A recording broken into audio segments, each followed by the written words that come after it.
s'inclinera toujours face à l'intelligence. Eh bien, ce n'est pas en frappant le maître que ta situation va changer, parce que là encore, il faut faire tout pour être très intelligent. Oui, Espoir 2000, toujours avec des thèmes extraordinaires et surtout beaucoup de poésie. Le sujet qui nous rassemble ce matin, crise burkinabé, les condamnations de Macron du populisme électoraliste, c'est notre grande interrogation de ce mercredi matin. Mes invités tous sont là ce matin, très beau d'ailleurs, on va le dire. Docteur Jean-René Ndouma, bonjour, bienvenue à vous. Bonjour, monsieur Steve Jocelyn Gos. Merci une fois de plus de m'avoir invité. C'est vrai que vos invitations sont des convocations. Hein. Je convoque pas. Je vous invite. Donc, je dis bonjour aux brillants panélistes, comme vous savez bien les choisir. Bonjour à toute l'équipe technique qui nous accompagne dans cette bataille, dans ce combat. Bonjour au top management de TBS. Bonjour surtout aux millions, peut-être même déjà à quelques milliards de téléspectateurs qui nous suivent chaque jour. Bonjour à l'Afrique, bonjour au monde. Monsieur Steve Ngoz, je voudrais m'incliner d'abord ce matin devant les multiples morts qui sont intervenus accidentellement dans mon pays, le Cameroun. Ces derniers jours, il y a eu particulièrement 2 gros incidents. Vous savez ce qui s'est passé avec l'incendie dans une boîte de nuit à Yaoundé et puis la bousculade devant l'un de nos bijoux sportifs mondiaux, le grand stade Olembe. Donc, vraiment, toutes mes condoléances aux familles victimes et attristées, et que les âmes de ces frères et sœurs puissent reposer en paix. Lorsque je l'ai dit, nous sommes également dans une période footballistique. Et en tant que Camerounais, bien sûr, je suis l'un des fervents supporters de notre équipe nationale, les Lions Indomptables du Cameroun.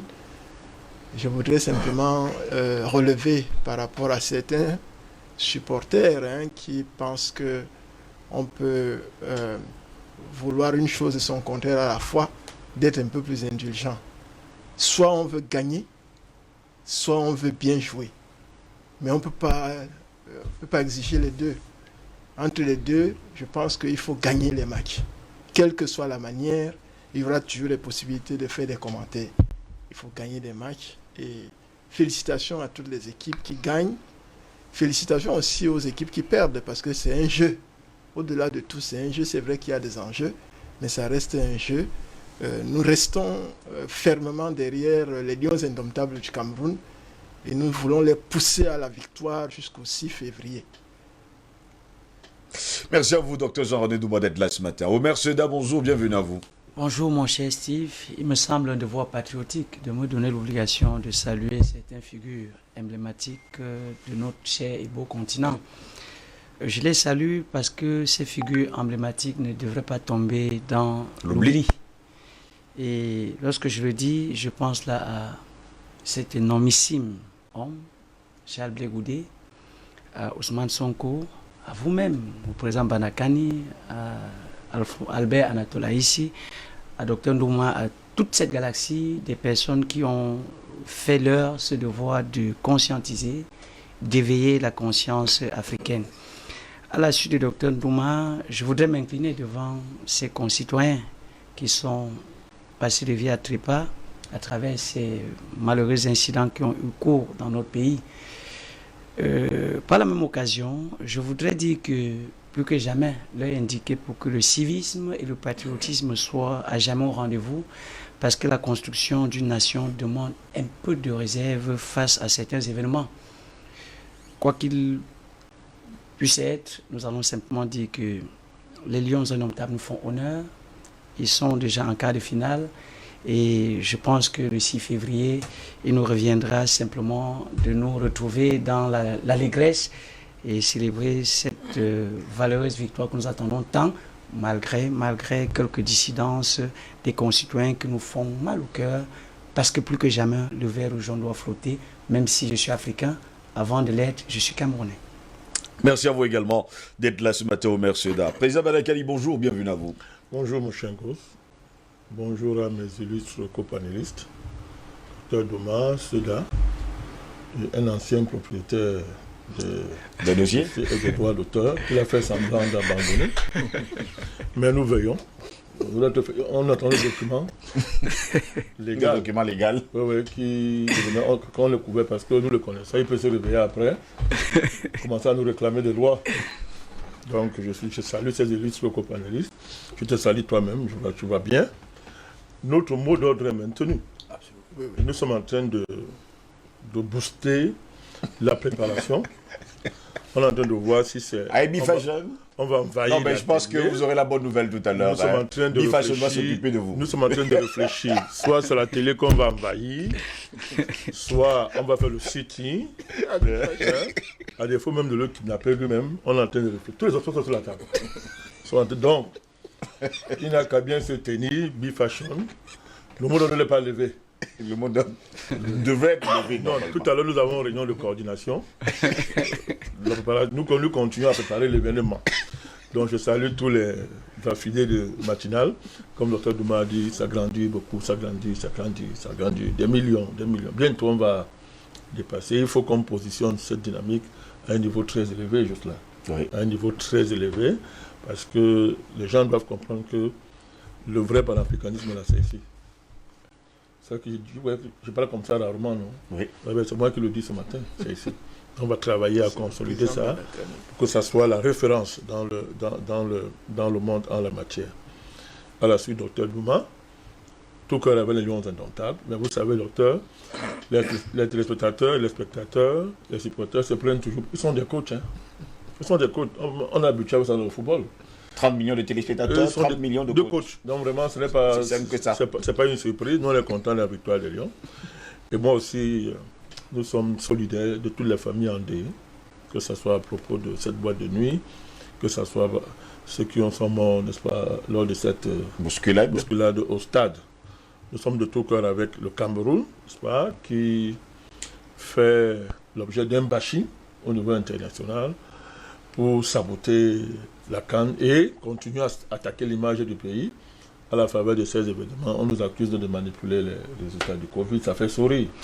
Il ne faut même pas en parler parce que ceux qui le disent, ils font pitié par leur ignorance des instances qui gèrent ce genre de choses. C'est pour ça que ça fait rire, dit ça. On attaque le pays, tout ça est consort.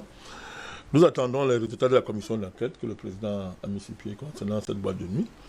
Et à la faveur de cette commission d'enquête, nous allons nous prononcer. Mais comme je l'ai dit hier, le pays a besoin d'être uni, de être à la hauteur des attentes de nos hôtes. Le monde entier nous regarde. Cameroun doit démontrer sa légendaire hospitalité, sa grandeur, sa capacité d'accueil, sa beauté. L'Afrique, le monde en miniature. On dit l'Afrique, c'est le monde en miniature. Le Cameroun, il faut que nous... C'est une démonstration de force, c'est une occasion d'effacer toute cette image négative qu'on a mise sur notre pays depuis des années. C'est pour ça que nous sommes unis derrière le président de la République du Cameroun, le patriarche président, et nous attendons vivement les résultats de l'enquête. Vivement, nous les attendons, justement, ces résultats, président Badakani. Albert Anatola, ici, bonjour, bienvenue à vous. Bonjour à vous, Steve Longos. Je salue le président Badakani. Je souscris à ce qu'il dit. Nous sommes en train de travailler en back-office pour muscler justement cette masse critique qui va aller faire le sitting. Tout à fait. À Yaoundé, devant B-Fashion. Tout à fait. Il a dit, il ne faut pas qu'il nous enfume. Hein. Non, comme Macron l'a de nous enfumer. Réunion générale tout à l'heure. Parce qu'il dit que nous aurons les bonnes nouvelles après l'émission. Réunion générale tout à l'heure, t'inquiète pas. Non, les nouvelles sont bonnes, Michel. Oui, d'accord. Les nouvelles sont bonnes. Le mot n'est pas levé. Donc, je pense que B-Fashion a pris l'initiative de faire de bonnes et grandes choses. D'accord. Chacun d'entre vous aura 2 tenues venant de B-Fashion. C'est prévu. Il faut que les écoles de marketing étudient le génie qu'on est en train de faire là, l'invention de... Non, mais je vous le dis tout de suite. Je salue toute la chaîne de production de TBS Matinale, ainsi que tous les techniciens, tout le management. Je veux saluer spécialement ce matin Steve Longos. Je salue le Cameroun, mon pays, où il se passe des choses. Certains ont été relevés tout à l'heure par mes précédents orateurs. D'autres, je vais y revenir. Je salue l'Afrique, cette Afrique qui bouge, cette Afrique, je veux dire, populaire, qui est en train de faire un pied de nez à ceux qui viennent donner les leçons de démocratie. Oui. On est en train de lire leur copie, n'est-ce pas, des démocrates. C'est un coup. Ça, c'est important. Ils sont à l'école. Je salue spécialement ce matin la jeunesse, le peuple burkinabé. Je salue le monde déshumanisé. C'est comme par hasard, tous les missiles de Washington, de l'OTAN, de la France et de l'Union européenne regardent du côté de Moscou, comme par hasard. Mon coup de gueule ce matin sur Zilongo, vous avez suivi, vous avez observé comme moi, dans le contexte de la Coupe d'Afrique des Nations, où avant, les maires de ville nous ont habitués à des opérations coup de poing, de lutte contre des ordres urbains. Oui. Que ce soit à Yaoundé, que ce soit du côté de Yaoundé, que ce soit du côté de la ville de Douala. Mais ce qui est curieux dans cette affaire, il n'y a que certaines zones qui sont la cible, n'est-ce pas, de la lutte contre des ordres urbains. Notamment Ndokoti, en tout cas, ce sont les étals qui les intéressent. Ces étals-là qui sont, je veux dire, des installations mobiles. Mais ce qui est curieux, et qui est le dénominateur commun de ces deux maires de ville, c'est que à Douala, il y a un quartier qui s'appelle Kayabassi. Là, vous avez en grandeur nature le désordre urbain. C'est-à-dire des milliers de garages à ciel ouvert qui polluent l'environnement, qui encombrent la chaussée, qui sont susceptibles justement de créer un précédent en ce qui concerne l'ordre public, qui justement s'expriment dans le cadre des ordres urbains, mais là-bas, apparemment, ils ont une autorisation spéciale, tout comme en Vogada à Yaoundé, personne ne les touche. Mais on va constamment toucher ces commerçants qui sont en Ndokoti. On casse leurs étals tous les jours, mais alors que la solution se trouve ailleurs, du moins en ce qui concerne Ndokoti. Oui. C'est-à-dire qu'il y a un échangeur qui est prévu là-bas depuis des années. Les financements, les fonds ont été mobilisés, ça métier. Mais sauf que il y a une société bassicole qui refuse de quitter. Et qui est intouchable. Très intouchable. Intouchable. Parce que ça fait partie du giron français. On dit comme ça. Oui, tout à fait. C'est intouchable parce que c'est le plus grand contributeur de l'État en matière des impôts. Mais il faut dire combien. Moi, je pense donc que... Moins de 8 milliards. Alors moi, je pense qu'il y a un gros problème. On ne peut pas faire d'une chose, de deux poids, deux mesures. Et on vous comprend parfaitement, Albert Anatolaïsi. On espère seulement qu'un jour, un échangeur naîtra en Ndokoti. Et d'ailleurs, ça fait des lustres qu'on parle justement de cet échangeur. Et pendant ce temps, la société brassicole insiste, persiste et signe. Elle ne veut pas être délocalisée, alors qu'on lui avait d'ailleurs donné un lieu précis. Avec un délai. Avec un délai. C'est l'État dans l'État, M. Mochangos. C'est un État dans l'État. Eh bien, si c'est l'État dans l'État, il faut bien choisir lequel. Il y a deux présidents. Le président de l'État là, et le président de notre pays. C'est de cela qu'il s'agit. Messieurs, bienvenue à vous. Le sujet qui nous réunit et qui nous rassemble ce matin, crise burkinabé, les condamnations de Macron du populisme électoraliste, c'est notre grande interrogation. Mesdames, messieurs, bienvenue à toutes et à tous. Voici le débat. Clin d'œil à B-Fashion ce matin, la marque de l'Afrique. Oui, si vous avez justement besoin de cela, avec tout simplement les tissus africains, B-Fashion. Messieurs, crise burkinabé, les condamnations de Macron du populisme électoraliste, nous nous interrogeons ce matin. Après avoir arrêté le président Roch-Marc Christian Kaboré, les militaires sont apparus lundi à la télévision pour confirmer que l'armée avait pris ses responsabilités. Ces derniers ont poussé le président du Faso à démissionner de ses fonctions de chef de l'État, chef des armées. Emmanuel Macron, comme à son habitude cavalière, a condamné le mardi 25 janvier le coup d'État au Burkina Faso, où des militaires ont annoncé avoir chassé du pouvoir Roch-Marc Christian Kaboré, dont l'ONU demande la libération immédiate. J'ai eu de premiers échanges avec les dirigeants de la région. J'en aurai dans les prochains jours, a déclaré Emmanuel Macron en marge d'un déplacement dans le Limousin. Très clairement, comme toujours, nous sommes du côté de l'organisation régionale qu'est la CEDEAO, Communauté économique des États de l'Afrique de l'Ouest, pour condamner ce coup d'État militaire. Apparemment, la CEDEAO appartient à Emmanuel Macron et surtout à la France, puisqu'il nous dit haut et fort dans cet élément qu'il est de tout cœur avec les membres de la CEDEAO et qu'il s'est même enquéré de la situation du côté des présidents de l'Afrique de l'Ouest. Allez savoir lesquels. Emmanuel Macron, répondant aux questions des journalistes dans la petite ville de Saint-Léonard de Noblat, en Haute-Vienne, a souligné que le président Kaboré avait été élu démocratiquement par son peuple à 2 reprises. De quelle démocratie parle-t-on? Sur le compte Twitter de l'ancien président, la télévision publique RTB a publié une lettre manuscrite signée de sa main dans laquelle il indique déposer sa démission dans l'état supérieur de la nation suite aux événements qui déroulent depuis dimanche. On m'a dit qu'il n'était pas menacé dans son intégrité physique, a indiqué encore Emmanuel Macron. Le locataire de l'Élysée a une fois de plus eu l'occasion de se taire. Mais comme à son habitude, il veut monter la terre entière et à ses amis france-africains qu'il ne les lâche pas. Mais qu'est-ce qui peut bien passer dans la tête d'un président déchu? Me posait encore la question hier un de mes proches. Eh bien, dans la tête d'un président qui n'est plus chef de l'État. Mesdames, messieurs, Nicolas Sarkozy, en son temps, a déclaré dans une tribune que son téléphone a cessé de sonner le jour où il n'était plus président de la République. Lui qui recevait des centaines, voire des milliers de coups de fil par jour, il dit, et je cite, « Vous sentez que vous êtes seul, abandonné à votre sort. » Roch-Marc Christian Kaboré le comprend-il aujourd'hui? Nous croyons qu'il découvre l'amère expérience des anciens chefs d'État, mais surtout de présidents déchus, hier remplis de pouvoir, aujourd'hui de simples hommes. Mais revenons aux déclarations et surtout aux réactions de la communauté dite internationale. Le Haut Commissariat aux droits de l'homme de l'ONU a réclamé mardi la libération immédiate du président burkinabé ainsi que d'autres hauts responsables qui ont été arrêtés. Le président français a déploré un putsch qui s'inscrit dans une succession de plusieurs coups d'État militaires qui sont extrêmement préoccupants dans un moment où, on va le dire ainsi, la région sahélienne doit avoir une priorité qui est la lutte contre le terrorisme islamiste. Ce sont les propos d'Emmanuel Macron. Les mots d'Emmanuel Macron nous disent où il va. Lutter contre le terrorisme islamiste. Est-ce à dire que ce sont les islamistes qui sont les auteurs et les créateurs du terrorisme? Depuis que la France est au Sahel, quel est le bilan et surtout, quels sont les terroristes qu'elle a neutralisés? Les Burkinabés sont tués tous les jours, mais cela ne dit rien à la France. Elle est au Sahel pour piller, voler, violer sans autre forme de procès. Tout le monde sait aujourd'hui, c'est elle qui organise, finance et surtout entretient le terrorisme. Mais comme on le dit très souvent sur le continent africain, 99 jours pour le voleur, un seul jour pour le patron. Voilà pourquoi ce matin encore, nous nous interrogeons.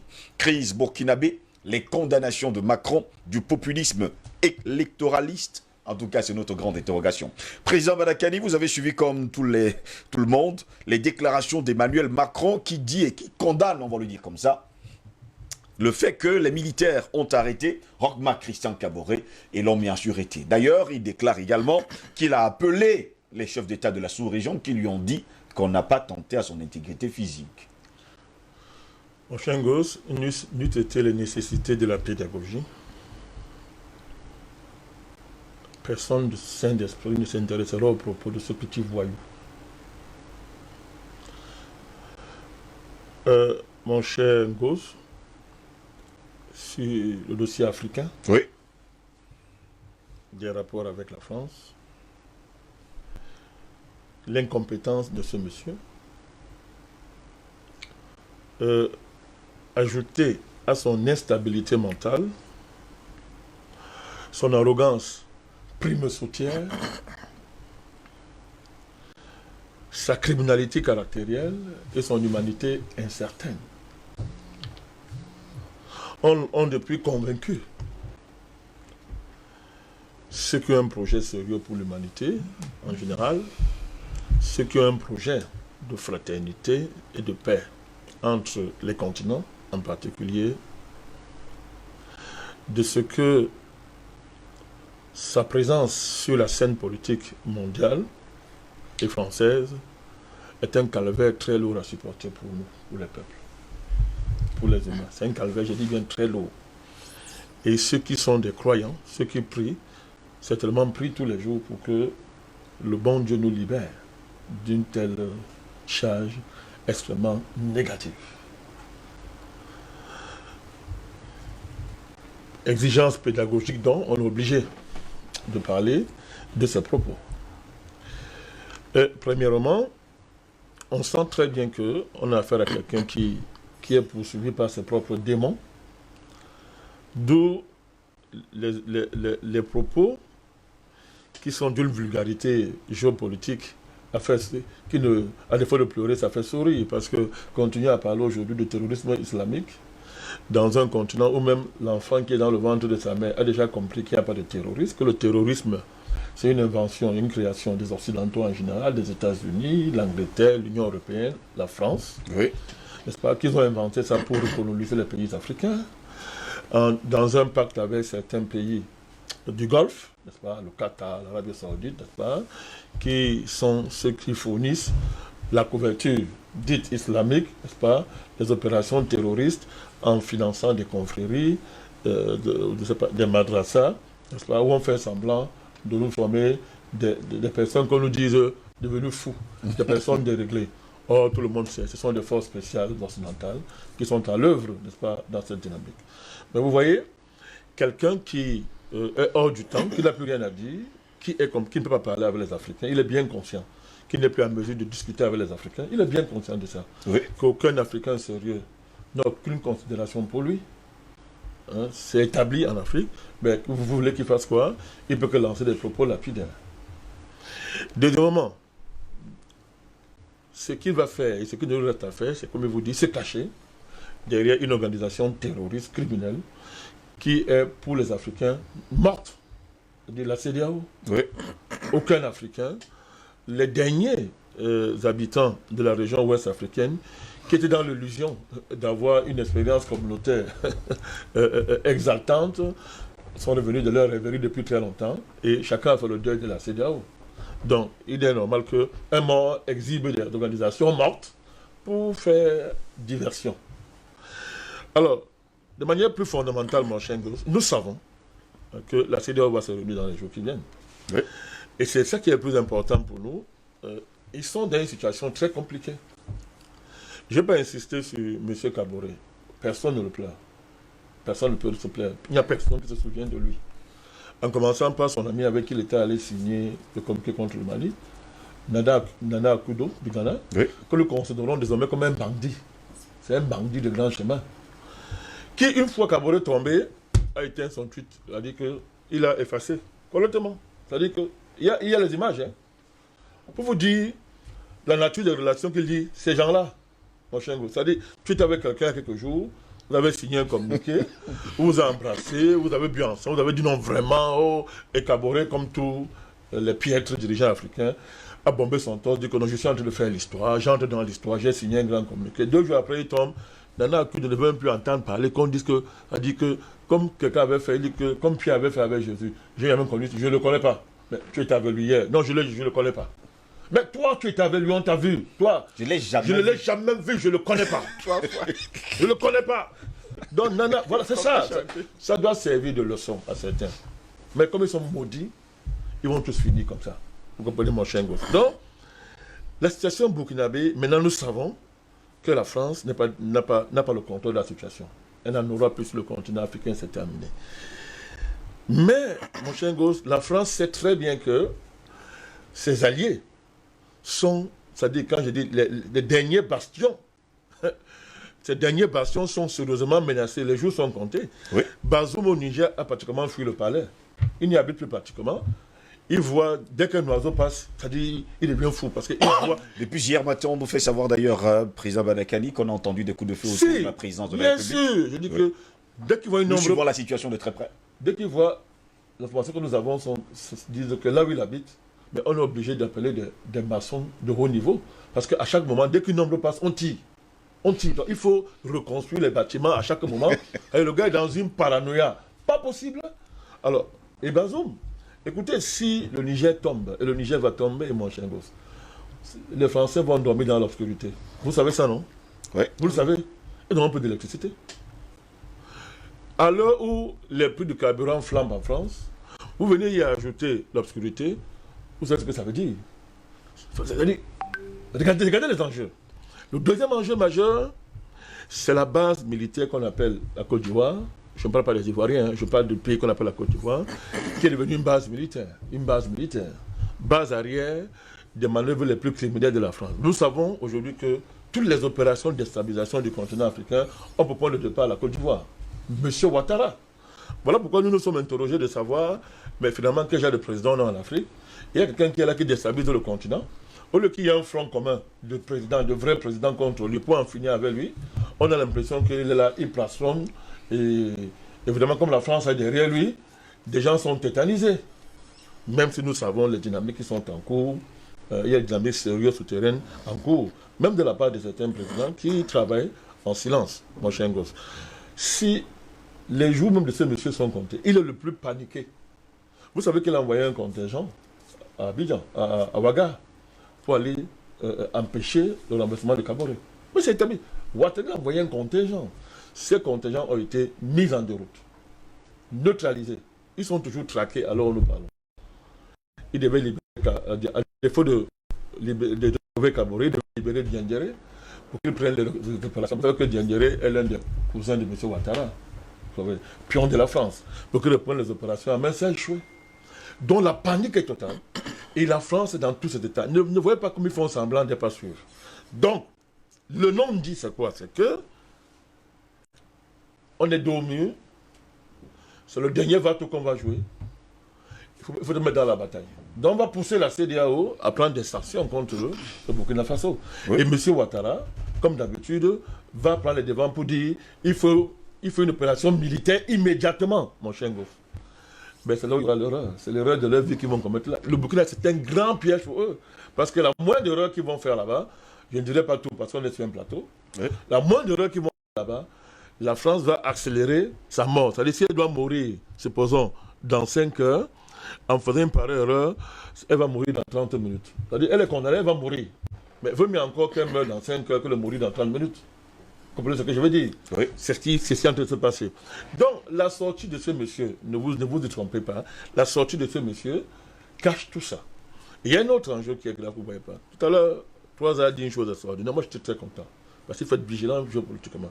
Il a dit que les missiles sont braqués sur Moscou, sur la Russie. C'est-à-dire oui. Quand on dit l'Ukraine, c'est la Russie. Vous croyez que c'est le hasard?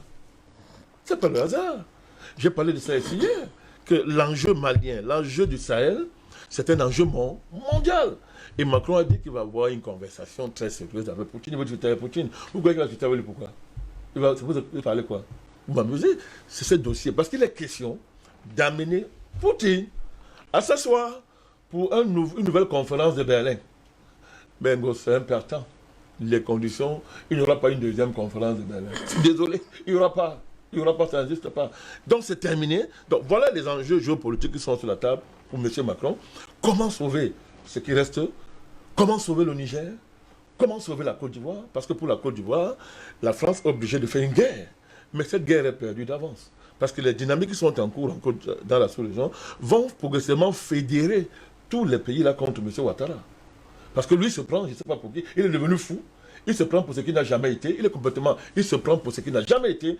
Et il va donc se mettre en place une fédération de ces gouvernements, parlons comme ça, révolutionnaires, qui sentent que leur intérêt est de faire tomber ce criminel, ce rebelle qui déstabilise tout le continent africain et qui est une honte pour l'humanité.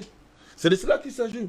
Donc Macron est dans une situation très difficile, sans comprendre, sans éviter l'enjeu électoral. Plein de scandales s'accumulent sur sa tête. Plein de scandales. Ses proches sont dans des scandales où lui, il est directement impliqué. Je ne parle pas du scandale qu'on a différé concernant sa soi-disant épouse. On ne sait pas si c'est un homme ou bien c'est une femme. Donc il a plein de scandales qu'il y a sur lui, au point où, mon chien gosse, vous ajoutez à ça les développements liés au Covid, où la plupart des pays européens sont en train de dire que le Covid, d'ailleurs le directeur de l'OMS est sorti hier, il a dit il est possible que le Covid s'arrête en 2022. Bon, je l'ai appelé directeur par politesse. C'est un voyou, c'est un bandit, un criminel qu'il faut condamner. Non, il va répondre de ses actes. Hein. Les plaintes sont là, il est en tête. Hein. Son nom est parmi les premiers noms. Voilà, donc il ne faut pas... Maintenant, il dit que non, mais il faut être prudent, mais il est possible qu'on mette au Covid en 2022. Mais il faudrait bien expliquer comment ça a commencé. Jusqu'à maintenant, on ne sait pas où la maladie est partie. On va souvent arrêter une maladie. Vous imaginez donc ces dynamiques qui sont en Europe, au Portugal, en Angleterre, en Espagne, en Danemark, partout, qui sont en train de dire que le Covid est terminé, mais il faudrait que M. Macron justifie son pass sanitaire en France.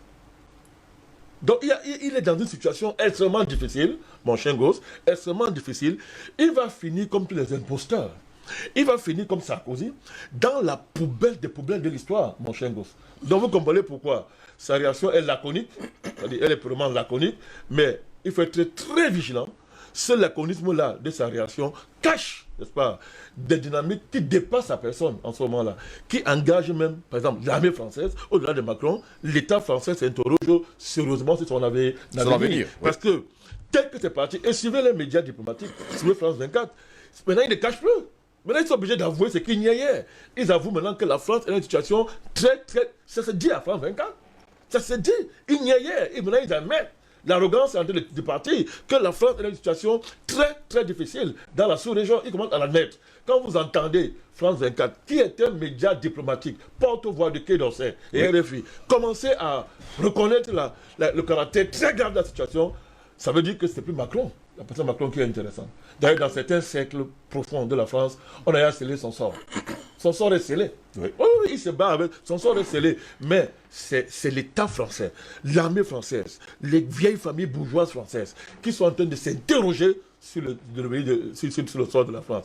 En ce moment-là, faites attention, des réactions bonapartistes. Vous avez des réactions, ça veut dire quoi? Des anciennes pulsions vont rejaillir.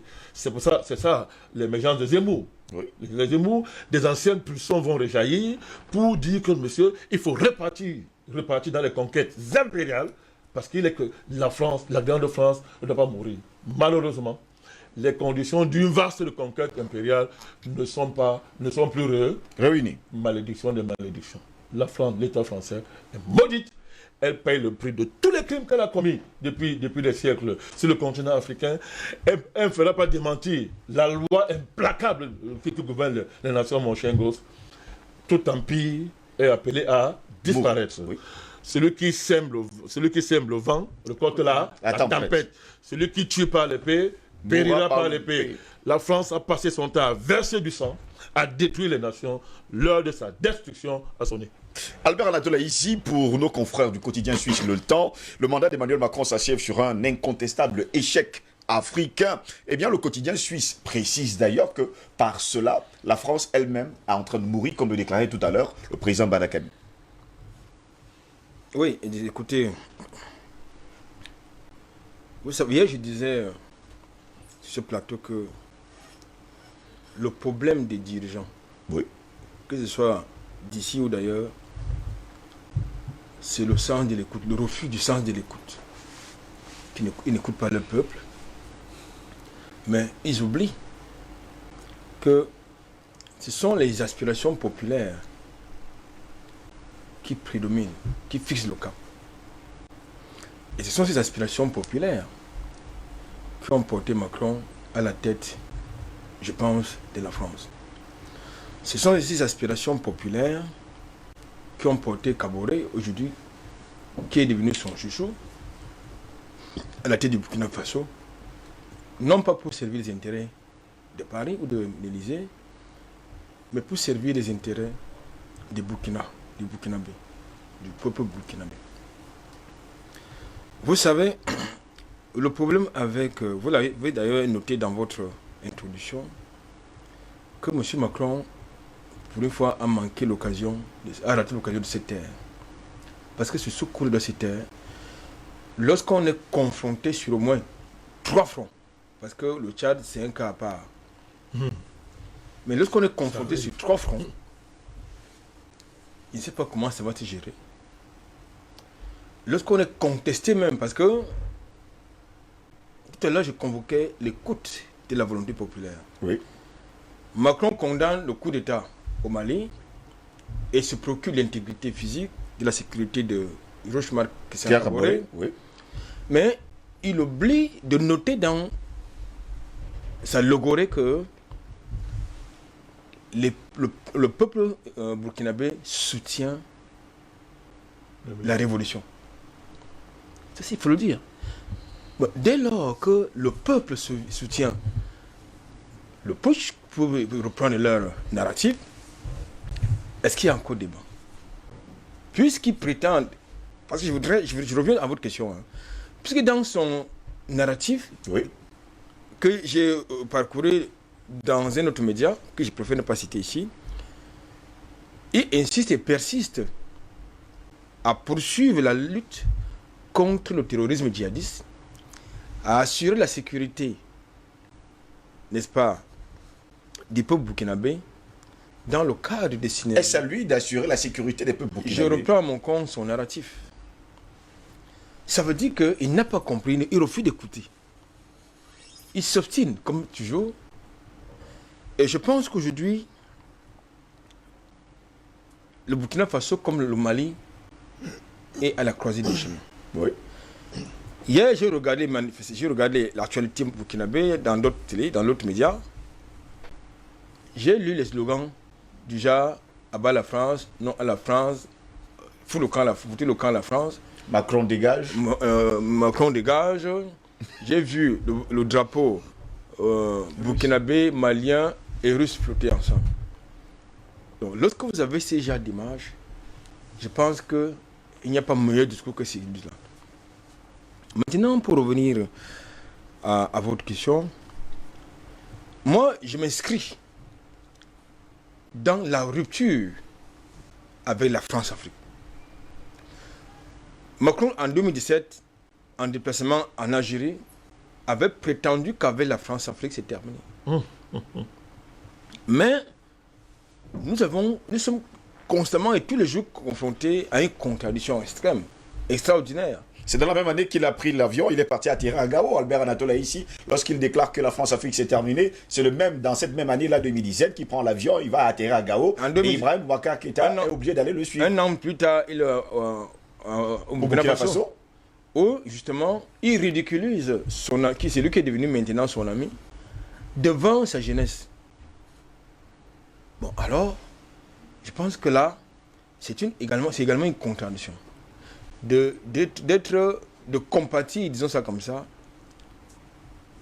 d'exprimer sa compassion vis-à-vis de quelqu'un que vous avez ridiculisé hier. Mais moi, ce qui m'intéresse et qui davantage attire mon attention, je dis suscite mon indignation, oui, c'est le fait que lorsque l'armée française a tiré sur le peuple burkinabé, il n'y a pas eu de condamnation ni de la CEDEAO, ni de l'Union africaine, ni de l'ONU, et encore moins, justement, de l'Union européenne. Il n'y a pas eu de condamnation de Joe Biden. Tout le monde s'est tué, comme quoi tout le monde est complice, a choisi d'être complice, n'est-ce pas, des meurtres qui sont commis sur le peuple burkinabé. Je m'inscris donc, comme je le disais tantôt, dans une rupture totale et radicale vis-à-vis de la France-Afrique. Parce que là, cette sortie traduit justement que nous ne sommes pas sortis de la France-Afrique. Nous y demeurons encore, puisqu'il y a des projets d'organisation d'un sommet Union européenne, Union africaine. Pourquoi faire? Si nous menons actuellement un sondage d'opinion, une enquête d'opinion, nous allons constater que la majorité des Africains n'aspirent plus à rester dans le giron de la France-Afrique, n'aspirent plus à l'ingérence, que ce soit de la France, que ce soit de l'Union européenne, dans ces affaires.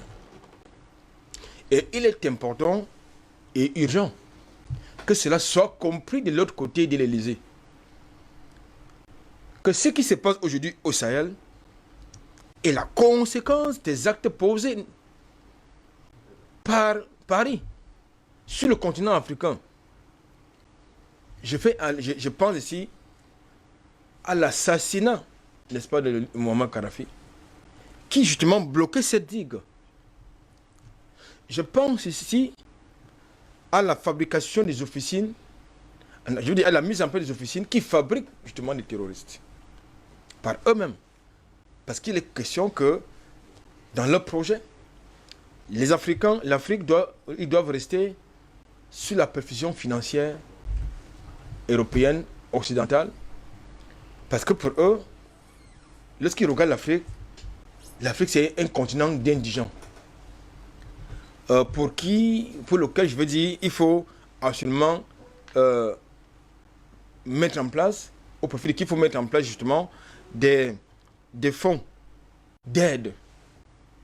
C'est de ça qu'il s'agit. Pour revenir au cas spécifique justement du Burkina Faso, j'ai revu les images hier des cérémonies d'inhumation des soldats tombés au champ d'honneur. C'est vrai que dans mon pays, nous sommes dans une dictature, selon les autres. Mais dans mon pays, on rend de véritables honneurs. On rend de véritables honneurs aux hommes tombés au front. Mais des véritables honneurs militaires. Et ce ne sont pas des civils, il y a les familles qui enterrent les leurs. Ce sont des camarades qui enterrent les leurs et tout est pris en charge par l'État. Leur famille est prise en charge par l'État. Jusqu'à l'université. Ça, c'est dans le contexte camerounais. Mais dans le contexte burkinabé, c'est terrible. C'est une curiosité. C'est terrible. Et vous avez un personnage comme celui-là qui, du haut de son arrogance, peut estimer qu'il s'aligne derrière la CEDEAO. Mais c'est quoi la CEDEAO finalement? C'est quoi la CEDEAO? La CEDEAO, c'est machin.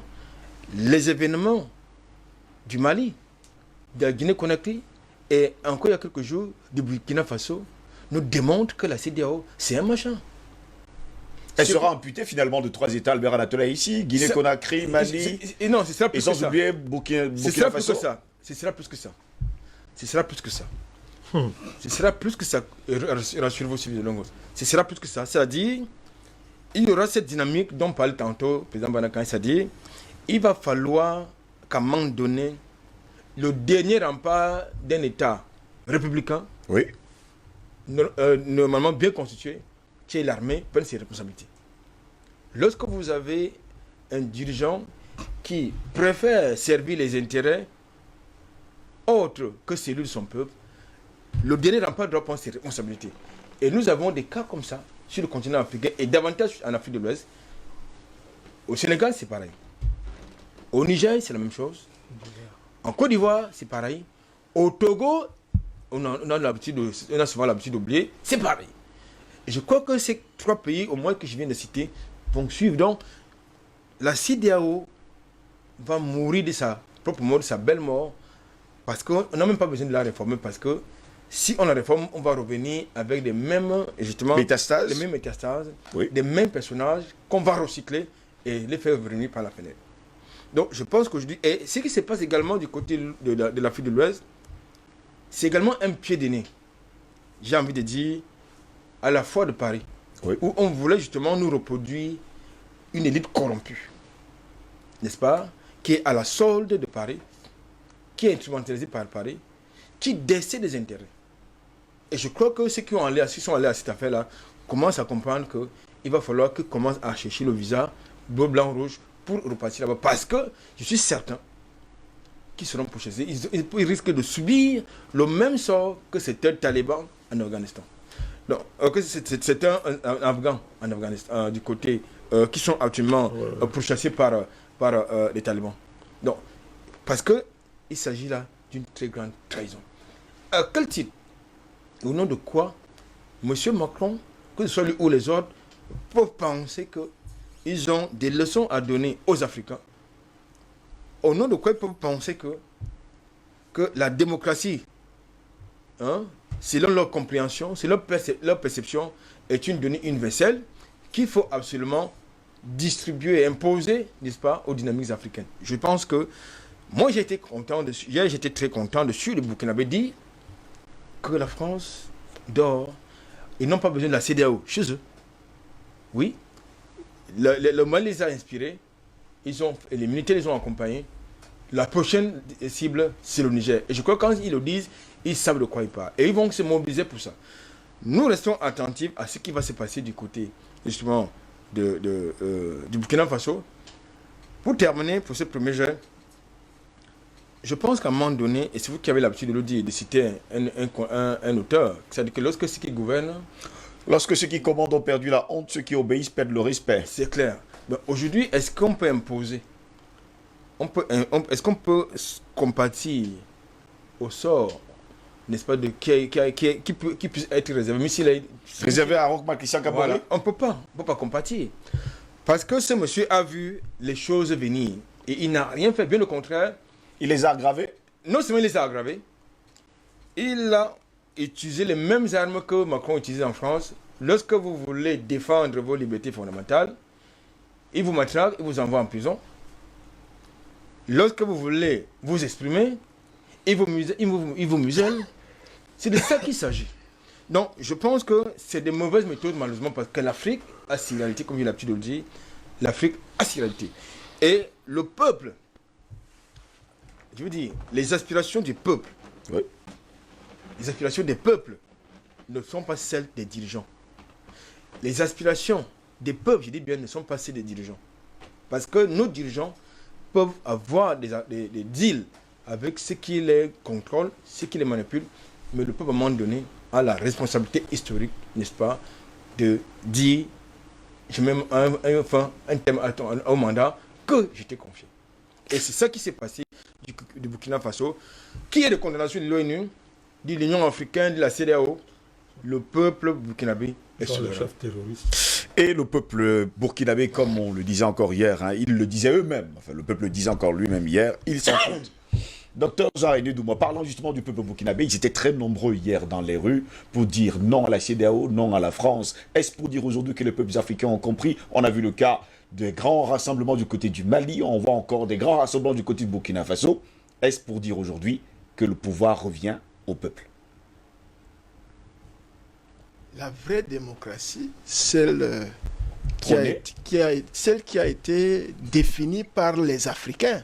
Parce que ce sont les Africains qui ont défini et mis en œuvre la vraie démocratie à travers, par exemple, la charte de Mandingue et tout ça, non? Oui. Vous avez fait des émissions là-dessus ici. Donc, la démocratie vient de l'Afrique, la vraie. Et donc, elle a été écornée par les Occidentaux et mise à leur service. On ne devrait plus parler de démocratie en ce moment-là. Le peuple, c'est la vraie démocratie.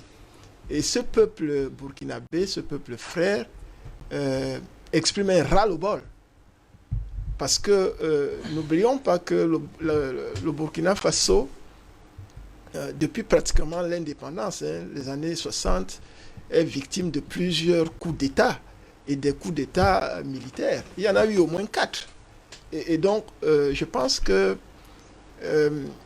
vivre dans cette situation-là, où chaque fois il y a des transitions qui sont chrysogènes, qui déstabilisent davantage l'environnement du pays, plus le concept qui a été développé par les Occidentaux, notamment la France, les terroristes, les djihadistes, etc. C'est pas évident pour les peuples qui subissent tout cela tous les jours. Donc, si les Burkinabés se mettent une fois encore, se rassemblent pour démontrer, n'est-ce pas, leur soutien à une action comme celle-ci, à ce, on va dire, coup de force, évidemment, ça ne vient que confirmer ce que les populations, les peuples ressentaient déjà et voulaient à tout prix voir se réaliser. Donc, est-ce que ça veut dire qu'ils ont compris? Oui, ils ont compris. Il faut davantage insister dans ces actions-là pour qu'il y ait un véritable changement. Parce que j'ai fait allusion aux différents coups d'État qui ont eu lieu dans ce pays. Oui. Et chaque fois, malheureusement, le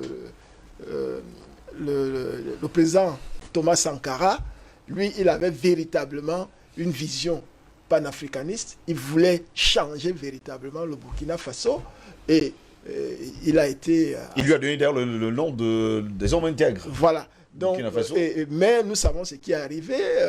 Son frère, n'est-ce pas, qui était toujours avec lui, a été utilisé, n'est-ce pas, instrumentalisé pour pouvoir lui ôter la vie. il y a toujours des procès en cours, on n'a toujours pas de verdict. Mais lui, au moins, il voulait changer des choses. Et lorsque les peuples ressortent comme ça, c'est pour dire on en a marre. Nous voulons un vrai changement, nous voulons voir nos conditions de vie s'améliorer, parce que personne ne salue le fait qu'il y ait des coups d'État comme ça. Mais c'est quand il y a un coup d'État, ça veut dire qu'on est arrivé au point où ça devait être la seule solution. On doit provoquer un changement.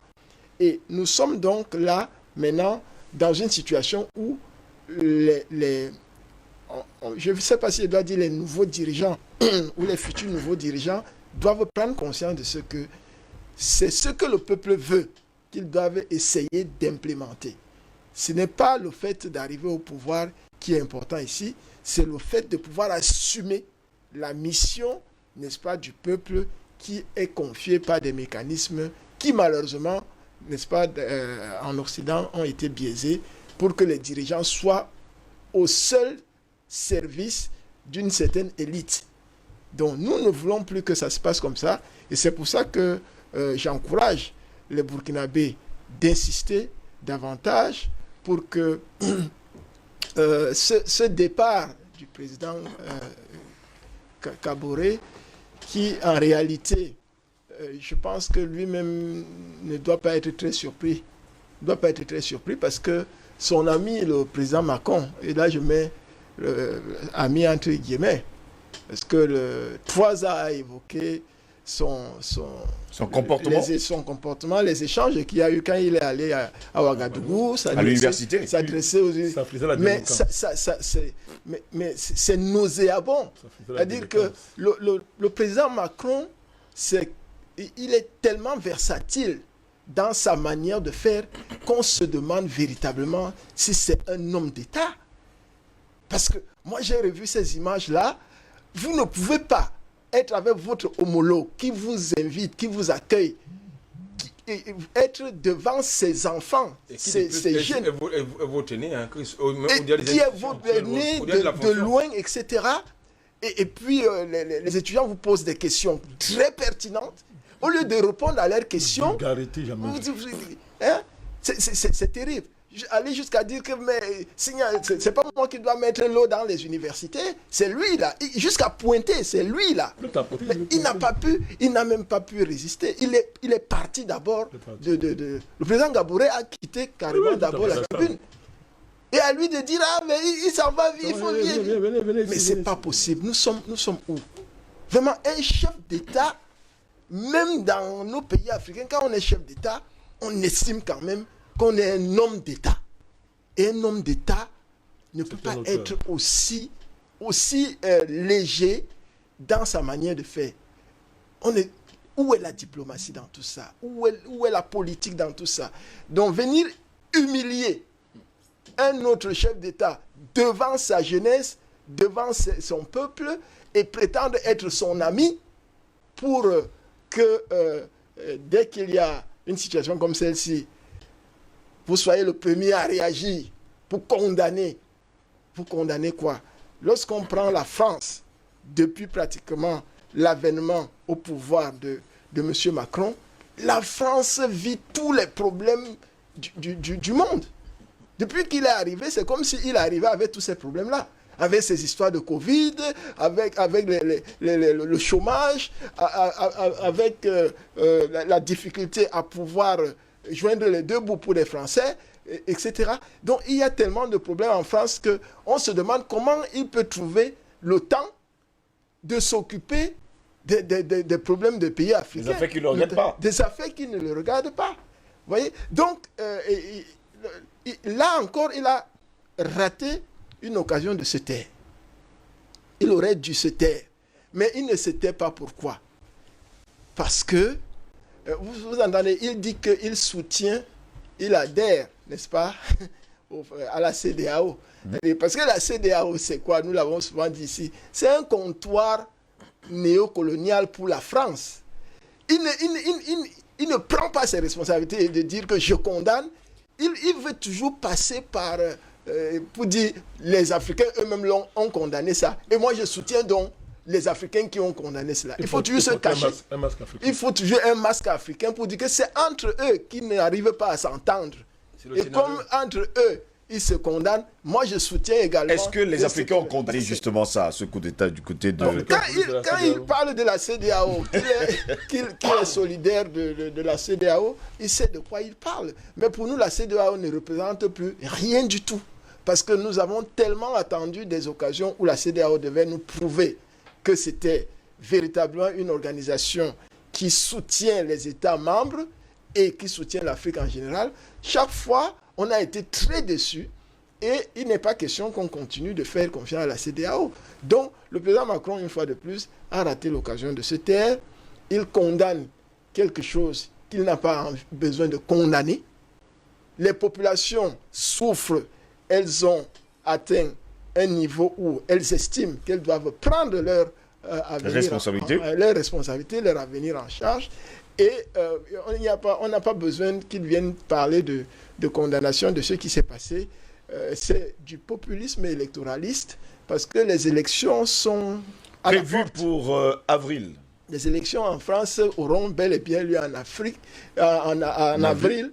Mais on espère qu'il va, je dis on espère, mais je me fais comprendre, qu'il va s'arranger pour que ce ne soit que les gens qui ont le pass sanitaire qui le votent. C'est ce qui est prévu, docteur Jean-Rédé Dumont. Mais ça devient très compliqué. Vraiment, il aura réalisé un exploit miraculeux s'il arrive à imposer qu'il n'y ait que les gens qui ont le pass sanitaire qui aient désormais le droit de voter en France. Vraiment, ce pays que nous avons souvent apprécié, parce que là, nous parlons des individus.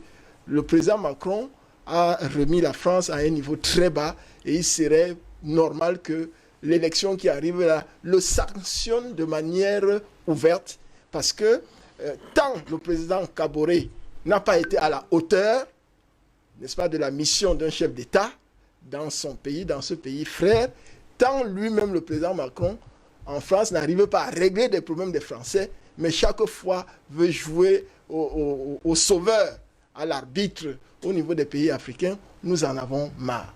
Donc le Burkina Faso, c'est un grand pays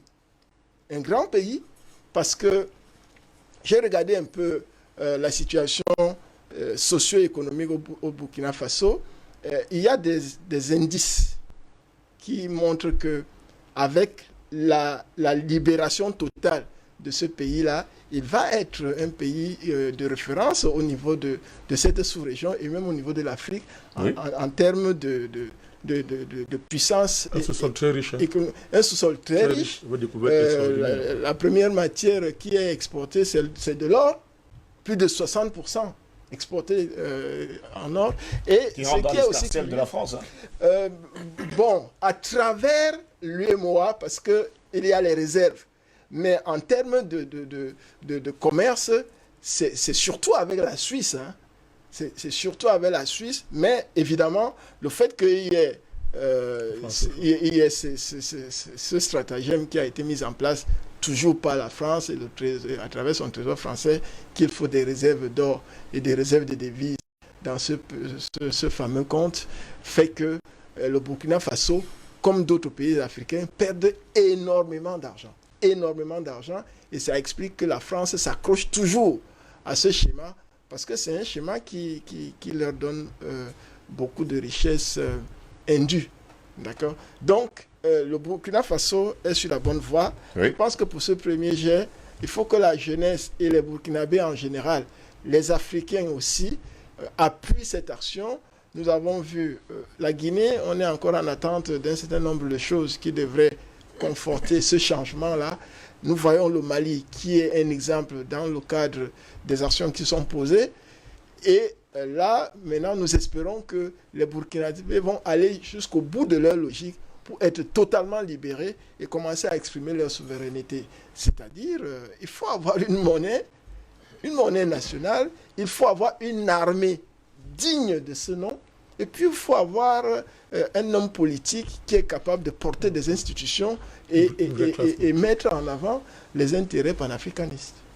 Vous également, vous pensez comme ça, Omer Seda, que c'est du populisme électoraliste, la sortie d'Emmanuel Macron, même si on sait pertinemment que depuis la nuit des temps, une élection en France, et apparemment, l'électorat vient parfois de l'Afrique. Qu'est-ce que la France va cesser d'être ridicule? Peut-être 9 millions d'électeurs africains. Qu'est-ce que 9 millions d'électeurs africains. Près de 9 millions, je crois. Oui, qu'est-ce que Macron va descendre de ces grands chevaux? Mon cher Steve, il me semble que l'attitude condescendante de Macron est l'expression poignante de ce paternalisme avilissant de la France. Cette France qui se donne une grandeur qu'elle n'a pas. Et contrairement à ce que les prédécesseurs ont dit, Macron n'a pas manqué l'occasion de se taire. Vous savez, les paresseux, s'ils n'ont pas le don de l'ingéniosité, ils ont quand même le don du bavardage.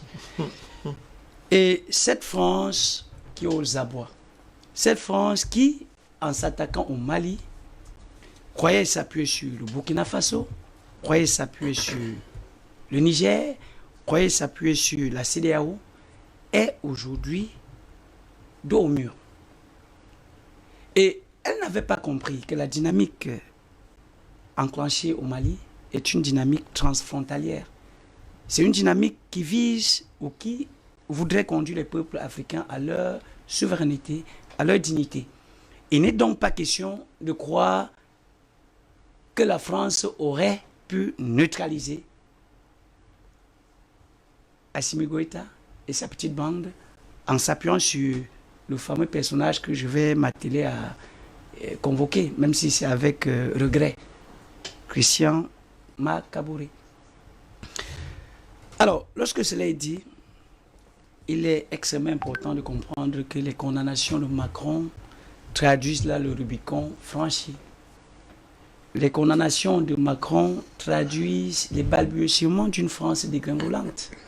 Vous ne pouvez quand même pas empêcher à un enfant qui a tout perdu de pleurer, de pleurnicher.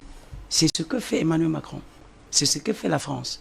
Et lorsqu'elle ne comprendra pas qu'il est temps, comme a l'habitude de dire le président Bandakani, de faire un flashback, un tour en arrière et se dire, est-ce que j'ai les atouts? Est-ce que j'ai les moyens de pouvoir encore dialoguer avec les Africains? Cette France va après, vous avez appelé quoi? Notre-Dame de Paris? Des événements fâcheux vont se succéder. Ça, il faut se le dire. Parce que la malédiction, elle existe. Et vous ne pouvez pas dire pour un pays qui est venu piller les biens sur le plan culturel, sur le plan économique, et qui a orchestré des coups d'État dans de nombreux pays africains, soit béni. Non, ce pays est maudit, il faut se le dire. Et nous parlons de quel pays? Du Burkina Faso, le pays de Thomas Sankara. Et c'est gênant pour moi de convoquer Kaboré sur la table de débat quand nous parlons du pays de Thomas Isidore Noël Sankara. Mais nous le faisons pour le besoin de la cause. Mais en disant simplement que lorsque le problème du Mali avec ces convois militaires français avait pris cours, le président Kaboré, à quelle heure s'était-il adressé à son peuple? À 23h. Avait-il pris la défense de son peuple? Quand vous faites un discours à 23h, vous vous attendez à quoi, Omer Seda, si vous me posez la question à moi? Exactement. Parlez au mot de sorcier. Vous parlez à 23h un discours, je vous ai posé la question ici, c'était du jamais vu, c'est de l'inédit de faire un discours présidentiel à 23h30. 23h30, il faut bien préciser. Il me semble que si j'ai bonne mémoire, j'avais dit la sorcellerie de ce village ne tuera que les sorciers de ce village. Oui. Et nous annoncions la chute de Kaboré. Oui. Parce qu'ils n'avaient pas compris que les peuples africains ne sont plus prêts à accepter à la tête de leurs États des présidents qui travaillent pour Paris au lieu de travailler pour leur peuple. Et c'est ce qui lui est arrivé. Et il ne peut plus la prendre à ses comptes. Lorsque je l'ai dit, je voudrais peut-être prendre le risque de m'opposer à vos propos quand on parle de coup d'État. Mais je voudrais dire à Paris, appelez ce qui se passe au Burkina Faso coup d'État. Appelez ce qui se passe au Mali, jeunes militaires coup d'État. Nous en foutons carrément. Il s'agit là de voir la sacralité de nos armées. mon cher Steve, lorsque nous parlons du panafricanisme, c'est l'expression du nationalisme, c'est l'expression du patriotisme. Qui plus que l'armée est patriote dans un pays? Vous voyez, cette France a l'habitude de discréditer nos armées. Oui. Si je m'inspire du cas de mon pays, le Cameroun, lorsqu'il y a eu des crises, Boko Haram, avec cette fameuse crise que d'aucuns appellent crise anglophone, alors que je ne sais pas quel est le rapport avec nos langues. Bon, je passe entre parenthèses.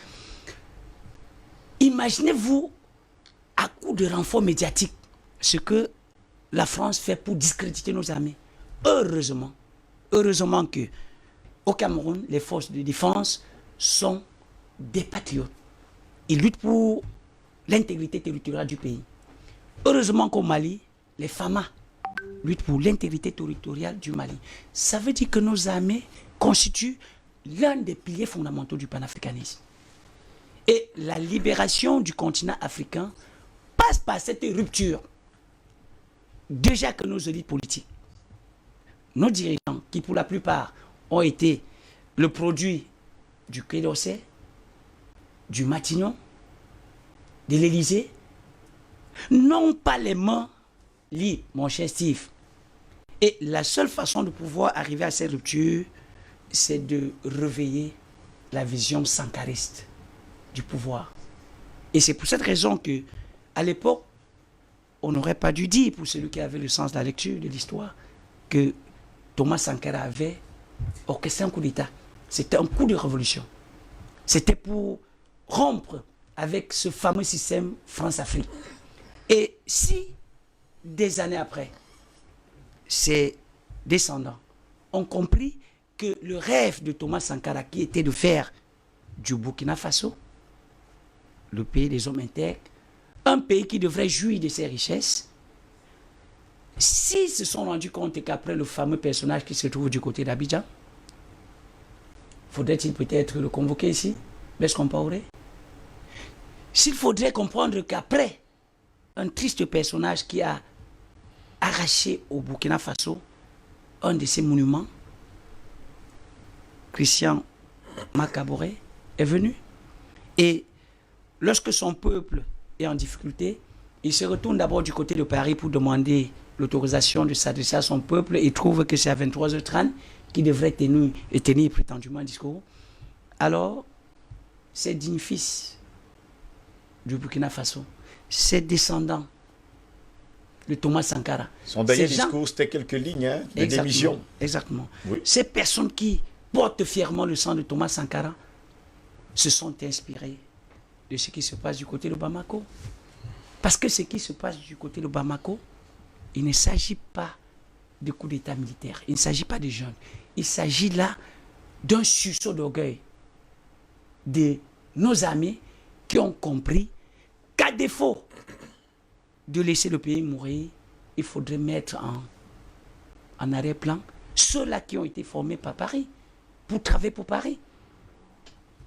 Raison pour laquelle je salue, comme à mon habitude, l'armée burkinabé. Et je demande à cette armée de ne pas prêter oreille attentive à ces notions ou à ces notions de démocratie qui, d'ailleurs, sont à interroger. On va parler de coup d'État. Macron va condamner en s'appuyant sur les notions creuses, autant pour moi, de droits de l'homme, de bonne gouvernance, de démocratie. Mais non, la véritable démocratie, comme je l'ai toujours dit, et je vais toujours m'atteler à le dire, c'est de comprendre que les richesses de l'Afrique appartiennent aux Africains. Et s'il faille, un temps soit peu, qu'à la tête de nos États, qu'il y ait des dictateurs, j'assume mes propos, des dictateurs qui doivent travailler de nature à ce que le pétrole, le diamant, le bauxite de l'Afrique profite aux Africains, tant mieux. Nous souhaiterons avoir ces dictateurs à la tête de nos États, au lieu d'avoir des fameux personnages de la CEDEAO, parce qu'ils sont nombreux. Hein.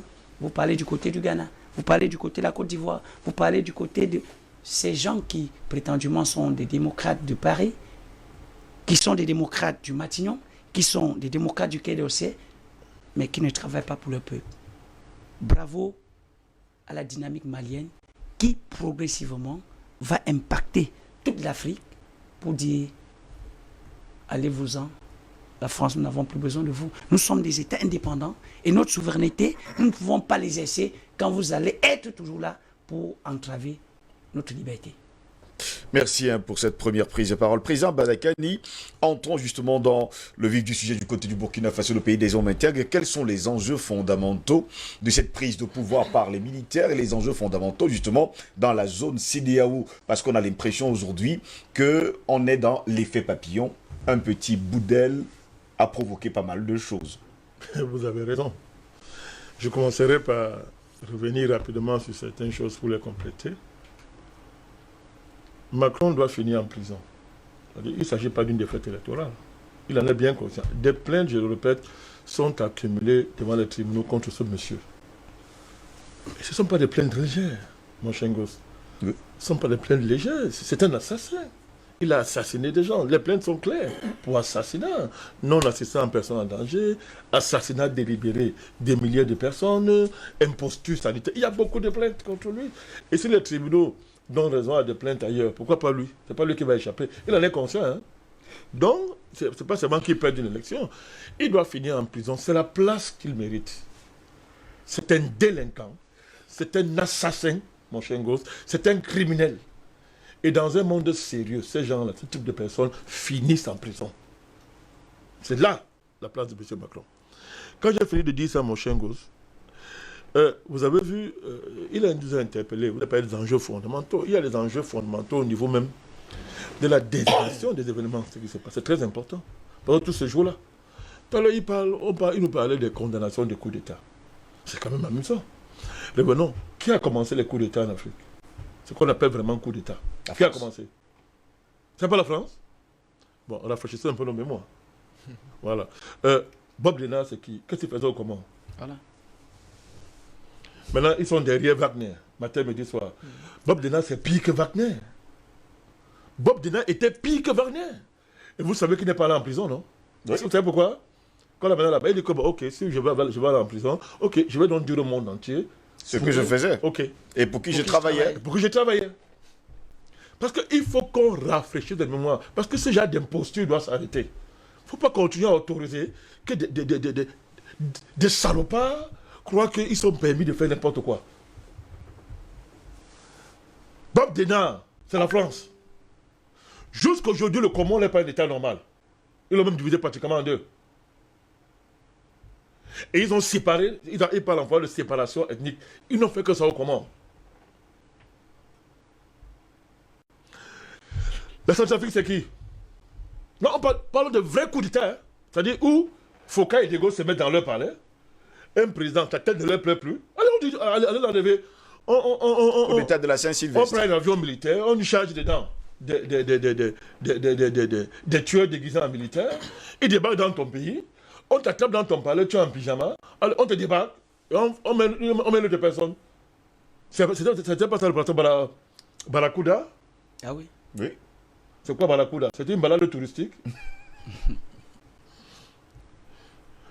Guinée-Conakry avec ses coups de touriste, c'était qui? C'était normal de saboter la monnaie de ce pays, de vouloir tuer Sékou Touré 17 fois, comme l'ont reconnu même les Français eux-mêmes, les services secrets français, que nous avons voulu tuer Sékou Touré 17 fois. Mais des gens font des crimes et ils viennent la voir en public. Et ils sont célébrés. Et ça devient de l'héroïsme dans leur pays. Quand les agents secrets vous disent que nous avons voulu tuer, pas un agent, les chefs des services secrets français. Je ne sais pas bien ce matin, je ne savais pas que j'allais venir là-dessus, je serais venu avec son nom. Il fait dans ce moment, il le dit, nous avons voulu tuer Sékou Touré 17 fois. Il le dit. Mais Sékou Touré, c'était qui? C'était un oiseau? C'était un arbre? C'était un chef d'État. Mon chien gosse. C'était un chef d'État. Vous voulez le tuer 17 fois parce que il vous a dit non. Il vous a dit non. Mon chien gosse. Il vous a dit non. Togo. Sylvanus Olympio. C'était quoi? C'était quoi? C'est-à-dire que il fuit, même se réfugie dans une ambassade américaine.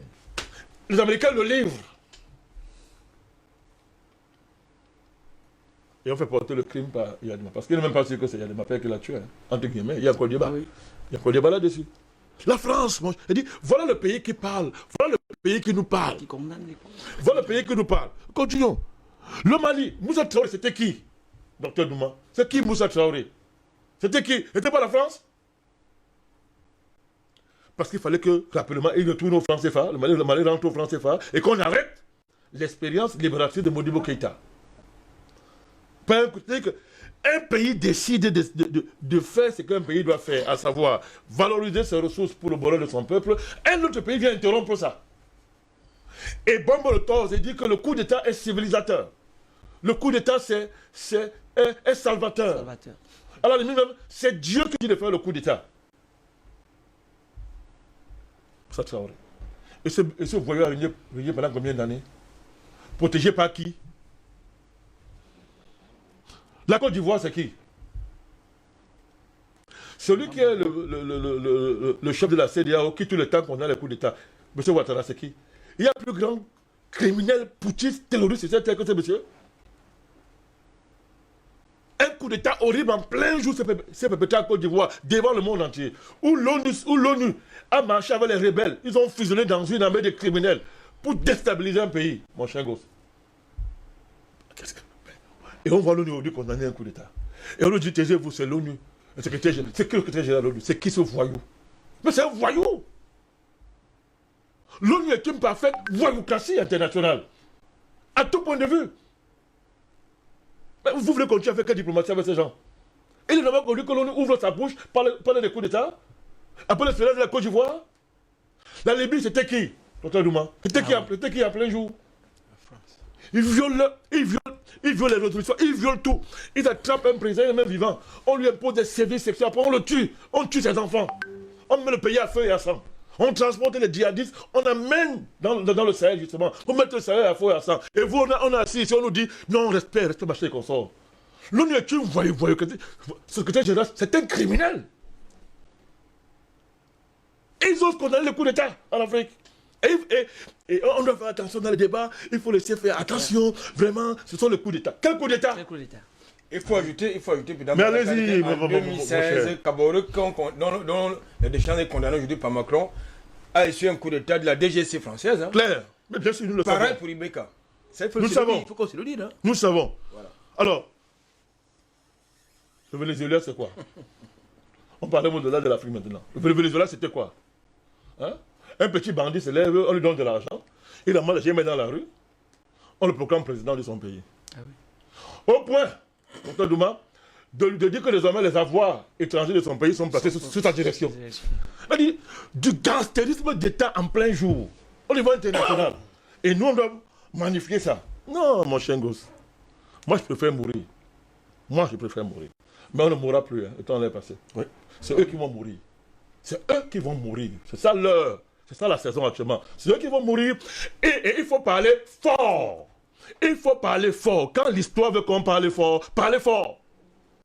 Il faut parler fort. Quel est ce pays qui ose condamner les coups d'État en Afrique? L'État français, c'est un État de coups d'État. L'État français n'a que pour travailler en Afrique que faire des coups d'État, mon cher gosse.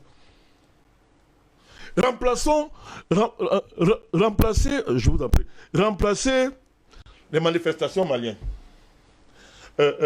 burkinabé. Remplacer les manifestations qu'il y a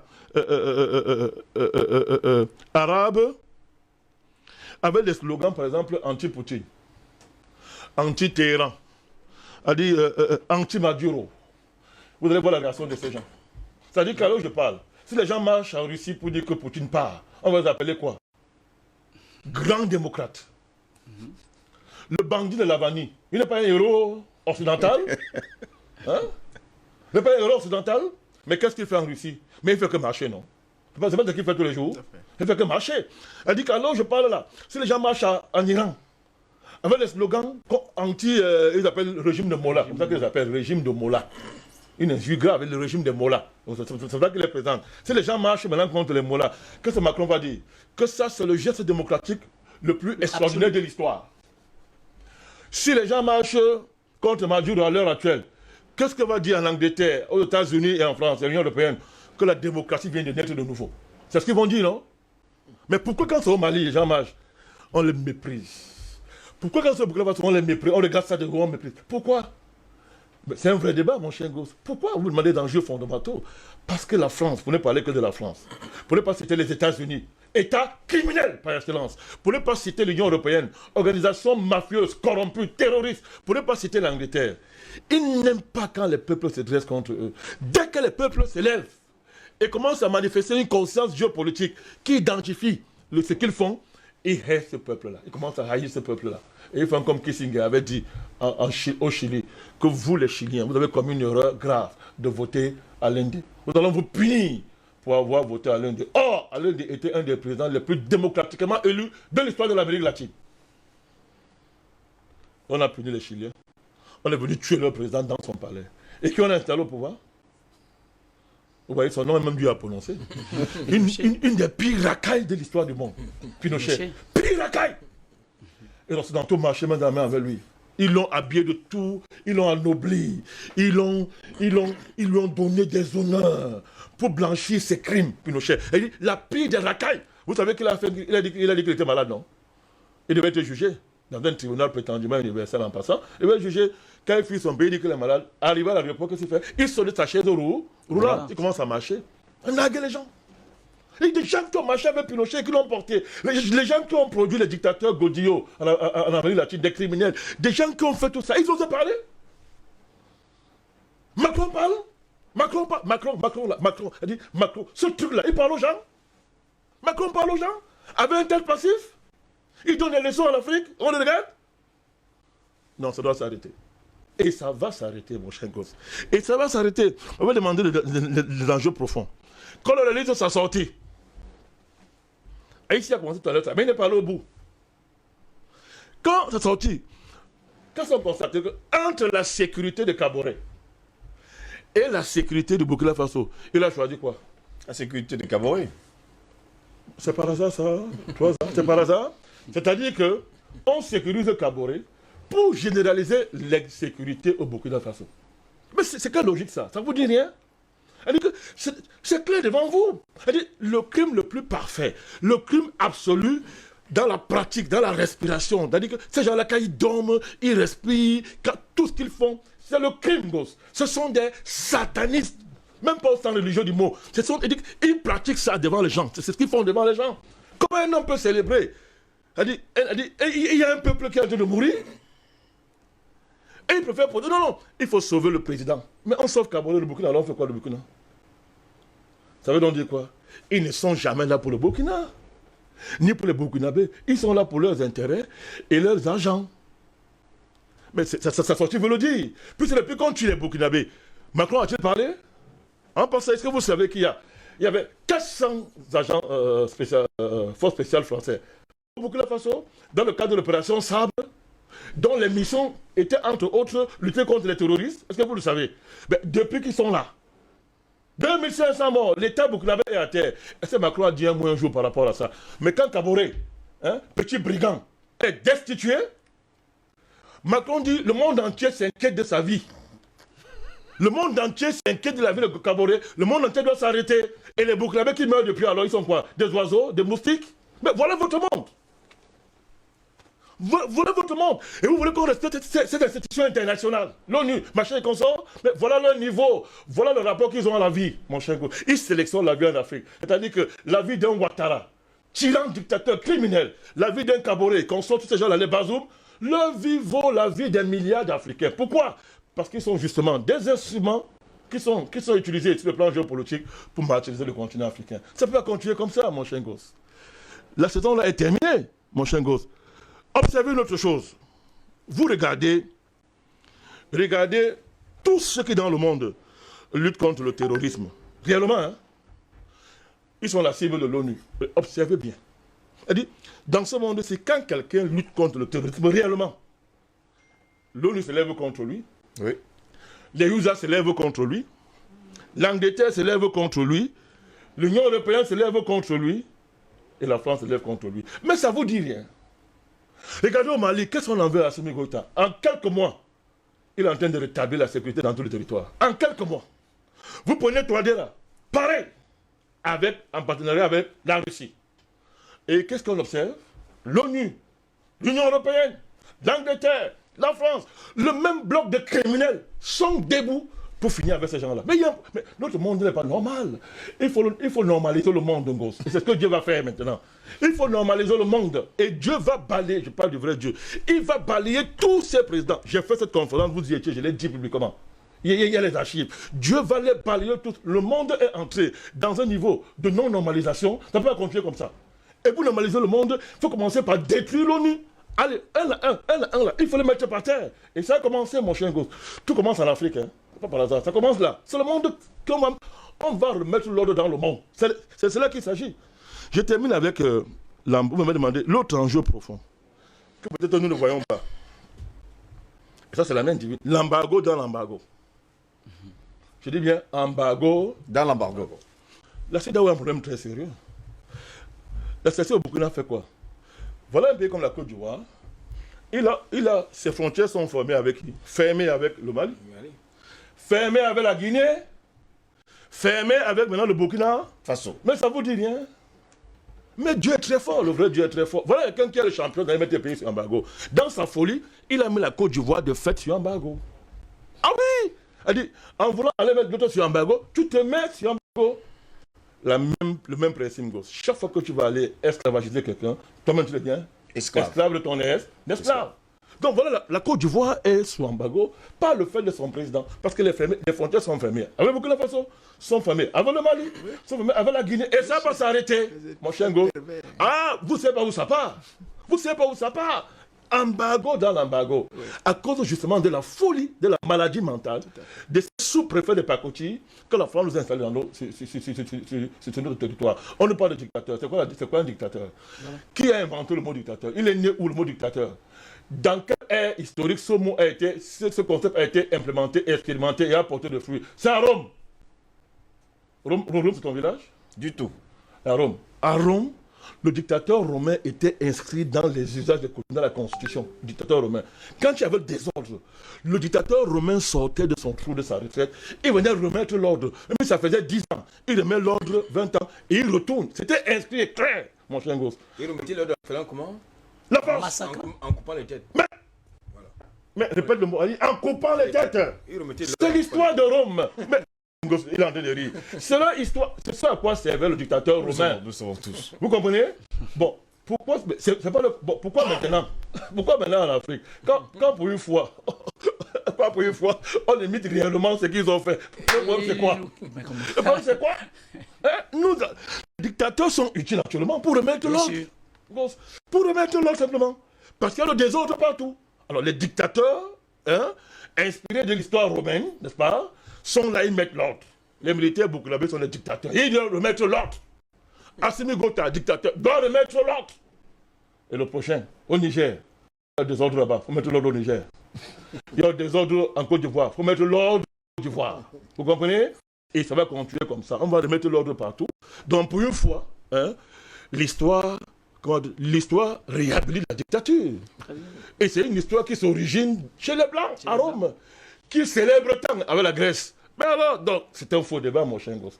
Donc vraiment, je pense qu'il faut continuer à soutenir ces militaires à qui on demande de donner leur vie pour leur pays. Ah oui. C'est pas ce qui est vrai. C'est ça qui est... Mais docteur Douma, on demande aux militaires de mourir pour leur pays. C'est pas ça, hein? C'est ça. Donc ils donnent leur vie pour leur pays. Mais quand leur pays se meurt sous leurs yeux alors, leur raison d'être c'est quoi? Ça fait pitié, hein, ce niveau d'incohérence. Vous demandez aux militaires qui donnent leur vie pour leur pays. Mais maintenant, quand leur pays se meurt sous leurs yeux, la raison d'être de leur sacrifice suprême, c'est quoi alors? Ils doivent se suicider ou bien faire ce qu'il y a à faire. Sauver le pays pour lequel ils donnent leur vie. Oh, mon Dieu. Mon Dieu. Albert Anatola ici, 3 pays sortis rapidement de la CEDEAO. On parle de la Guinée-Conakry, du Mali et cette fois-ci du Burkina Faso. Est-ce pour dire aujourd'hui, oui, la CEDEAO est morte et que dans les jours à venir, peut-être que cette organisation n'existera plus? La première chose que je souhaiterais, n'est-ce pas, pour les nouvelles autorités de Burkinabé, oui, c'est d'abord d'ouvrir la frontière avec le Mali. Je pense que c'est le premier acte fort qu'ils devraient poser en solidarité avec les autorités maliennes. Oui. La deuxième chose qu'il faut dire, c'est que je pense qu'il va falloir de plus en plus vulgariser ce qu'ils appellent les coups de force populaires. Oui, il faut les vulgariser, justement pour... les vulgariser sur tout le continent africain. Absolument, non, dans l'espace, là où c'est nécessaire, dans le prix carré, d'accord, c'est mieux. Dans le prix carré, les bleus, blancs, rouges. Oui. Il faut vulgariser ça, là, les coups de force populaires, parce que apparemment, c'est ça le médicament, le remède. J'ajoute à votre émission, coup de force populaire panafricaniste. Panafricaniste, bien sûr. Panafricaniste. Nous sommes panafricanistes. Parce qu'ils vont te fabriquer les coups de force populaires. Hein. Ils sont très forts pour ça. Non, je dis, nous sommes dans un parti panafricaniste. On s'adresse aux panafricanistes. Donc, il s'agit donc de vulgariser ces coups de force populaires panafricanistes, parce que c'est ça leur problème. C'est ça leur peur bleue. Puisque ce qu'ils appellent les présidents démocratiquement élus, ce sont leurs marionnettes qui peuvent instrumentaliser, manipuler comme ils veulent, et qui les obéissent, n'est-ce pas? Donc, avec les hommes intrigués, c'est beaucoup moins évident. Donc, il faut donc vulgariser, justement, ces coups de force populaires. La troisième chose, et je souscris à ce que le président Bandé Akane a dit, lorsque vous avez des individus qui vous disent, par exemple, et l'Afrique, c'est notre avenir. L'Afrique, c'est l'avenir de l'Europe. C'est-à-dire, et que vous avez sur le continent africain et les dirigeants qui se taisent, et des hommes, et les politiciens qui écument les opposants, vous l'utilisez. Non, c'est des politiciens. Et les politiciens qui écument. Les politiciens qui écument l'espace public, l'espace politique, qui se taisent, moi ça me pose un problème. C'est-à-dire que des gens... Le peuple qui se lève au Burkina Faso, au Mali, apparemment, ça n'émeut pas les politiques. Je vous dis... Et les opposants. Non, ni au Cameroun, ni en Afrique centrale, ni ailleurs. Non, du côté du Mali, la réponse est appropriée, elle est adéquate, n'est-ce pas? Elle est proportionnelle à l'attaque. Du côté du Burkina Faso, pareil. Mais je m'offusque, justement, du silence des autres sphères, justement, de notre continent, où vous avez des individus qui ont un projet macabre contre vous, mais vous vous taisez. Vous vous taisez. Ils sont civilisés. Et ceux qui estiment que, il y a dans le contexte camerounais, il y a un qui a estimé qu'il se souscrivait aux sanctions de la CEDEAO. Et celui-là, il souscrit également à de tels projets, lui qui aspire à gouverner ce pays. Vous pensez qu'il va gouverner selon le peuple, ou bien il aspire à gouverner selon le Quai d'Orsay ou encore selon l'Élysée? Il a le droit d'avoir des ambitions. C'est l'élu du peuple. Il a le droit d'avoir des ambitions dans ce sens. Mais en tant qu'homme politique, je lui concède cela. Je pense que sa posture me semble équivoque. Alors, vous avez donc des gens qui ont un agenda contre vous, qui lorgnent votre continent pour le piller, pour organiser des guerres et vous tuer. Mais vous ne dites rien, vous dites que vous êtes un homme politique, ça me pose quand même problème. Si vous n'êtes pas un homme politique, vous êtes au moins un complice. Et je pense que c'est les deux. C'est-à-dire que ce ne sont pas des hommes politiques, ce sont des complices. Plus que 20 minutes, monsieur, pour sortir cette édition. Quand j'ai dit cela, je souscris à ce que le président Badaka disait tantôt, que est-ce que Macron a véritablement la substance pour parler avec nous? Je ne pense pas. Je pense quand même qu'ils sont nombreux. Je ne pense pas. Les Français qui sortent tous les jours. Je ne pense pas. Marron. Parce qu'avant véritablement de s'adresser au continent africain, à l'Afrique, il faut que les dirigeants, l'oligarchie politique française, je crois qu'ils ont des grandes bibliothèques, ils ont des archives qui consultent leurs archives historiques. Alors, lorsqu'ils veulent s'adresser à l'Afrique, lorsqu'ils veulent parler aux Africains, il faut qu'ils relisent leurs archives historiques. Il y a un élément que je vais convoquer. Puisque sur la question relative aux terroristes, aux mercenaires, ça a été évacué magistralement par le président Banakane, qui sous-traitait les activités des mercenaires en Afghanistan, en Iran, en Irak. Ce n'est pas les États-Unis. C'était une armée républicaine qui sous-traitait les activités des mercenaires. Blackwater, tous ces machins-là. Avant sa déchéance, qui assure la sécurité d'IBK, c'était une société, c'était une armée républicaine. C'était les légionnaires, français, c'était Gali Security, il me semble, qui appartenait au mafieux corse qui s'appelle Bernard Kouachini, à travers son ami Michel Thomé. Je n'ai jamais vu Paris s'en offusquer. C'était la philanthropie. Je n'ai jamais vu ça l'offusquer. Je n'ai jamais vu Paris sans l'offusquer. Donc, alors, lorsqu'on reprend les mêmes, je veux dire, les mêmes paradigmes, n'est-ce pas? Lorsqu'on prend, on prend les mêmes méthodes qui s'utilisent, ça leur pose un grand problème. Mais je l'ai dit tantôt, Omer, Macron a raté l'occasion de se taire. Mais franchement, il faut qu'il se taise. Il faut qu'il se taise, sérieusement, il faut qu'il se taise, franchement. Parce que c'est ridicule, il devient ridicule. Et je pense qu'il n'y a pas meilleur personnage politique que Mélenchon qu'il a bien illustré. C'est-à-dire, ça devient pathétique et c'est enfantin, c'est puéril, autant pour moi. Ça devient puéril. C'est-à-dire, on va de contradiction en contradiction.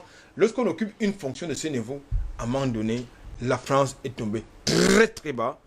Et je pense que l'occasion leur est donnée au mois d'avril prochain pour véritablement gommer ce personnage lugubre. Je termine en disant ceci. Moi, j'observe encore la dynamique actuellement en cours du côté du Burkina Faso. Hier, je l'ai dit et je le redis. À savoir, je souhaite que ce soit des patriotes. Et nous avons besoin des actes forts. Nous attendons des actes forts. Nous attendons des actes forts. Tout à l'heure, le président Banaké l'a également souligné, la CEDEAO est en train de faire ses valides pour aller de ce côté-là dans les jours à venir. Je pense qu'il faut que la population burkinabé leur réserve un accueil comme au Mali. Parce que ces syndicats... très chaleureux alors. Mais ces syndicats-là, au président de l'Union, ça ne sert à rien. Là, il s'adose au Mali. Ces syndicats ne servent à rien. J'ai vu une autre image hier concernant les fameuses sanctions contre le Mali. Ça fait rire. J'ai vu des opérateurs, je veux dire les commerçants, les transporteurs bloqués du côté de la Côte d'Ivoire, les deux côtés de la frontière, tant du côté de la Côte d'Ivoire que du côté du Mali. Je peux vous dire que c'est une bombe. D'abord sur le territoire ivoirien, c'est une bombe qui va tomber en déflagration dans quelques jours. Même du côté du Sénégal. Non, ça va exploser.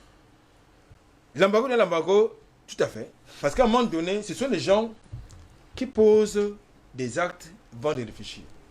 Et ils suivent bêtement les injonctions de leur gourou qui est du côté de l'Élysée.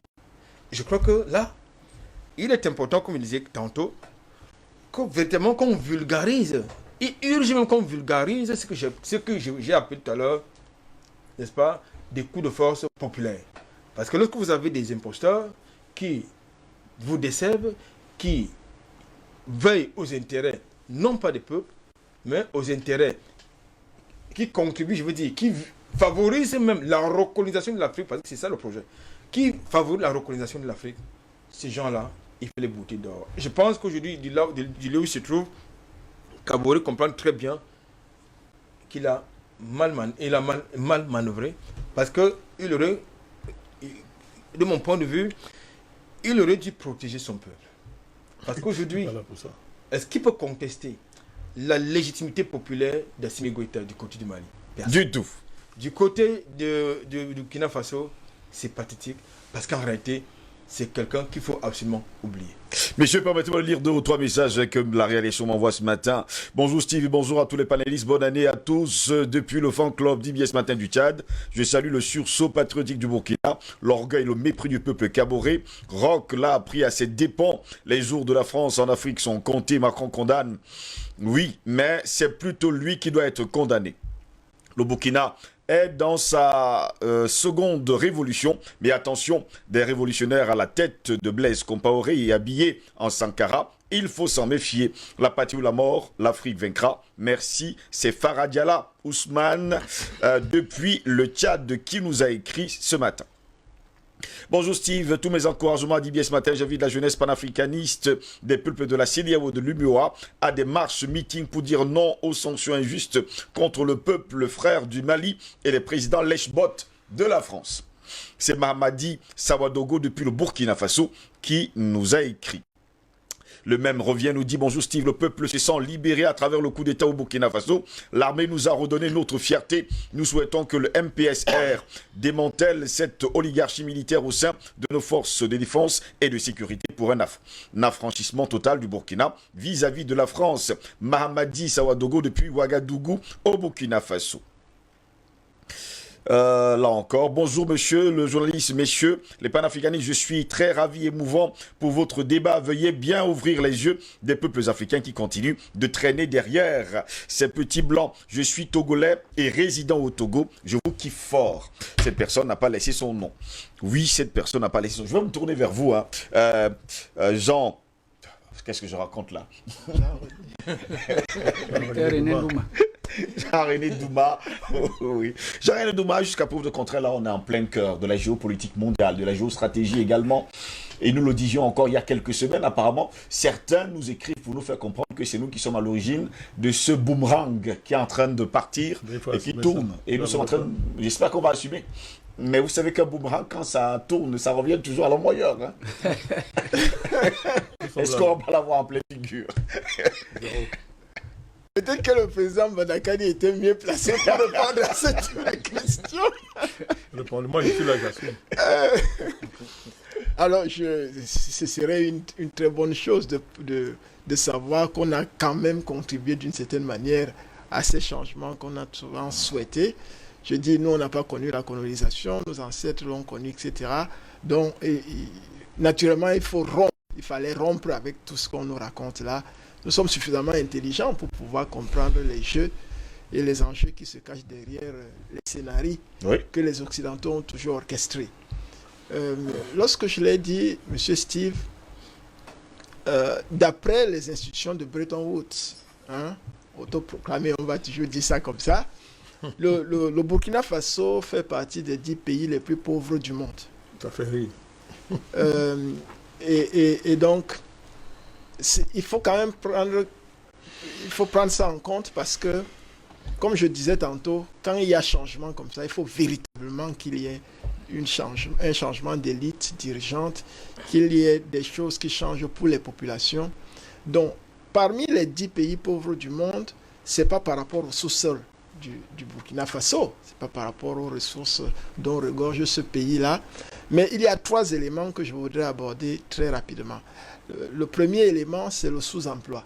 Oui. Le Burkina Faso, en rapport avec son économie, privilégie l'agriculture, même par rapport à son climat, dont l'agriculture représente un peu plus de 35%, n'est-ce pas, des ressources premières qui permettent quand même d'alimenter les populations. Mais pour les 35%, vous avez près de 80% de la population qui s'en occupe.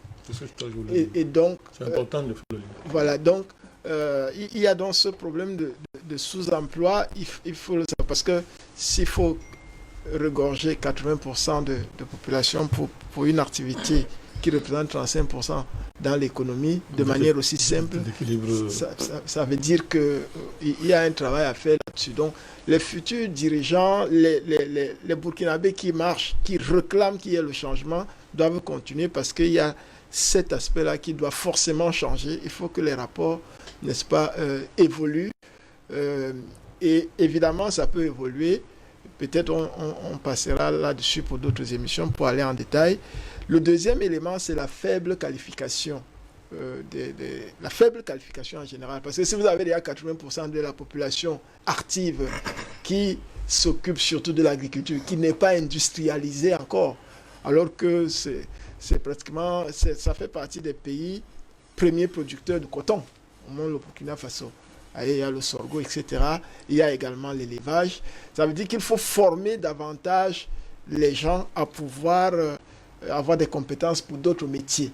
Pour d'autres métiers qui vont être, pas forcément au niveau du secteur primaire, mais qu'on ait une gestation du secteur secondaire, du secteur industriel, pour faire simple, pour que, évidemment, cette expertise-là puisse prendre corps à travers des formations adéquates.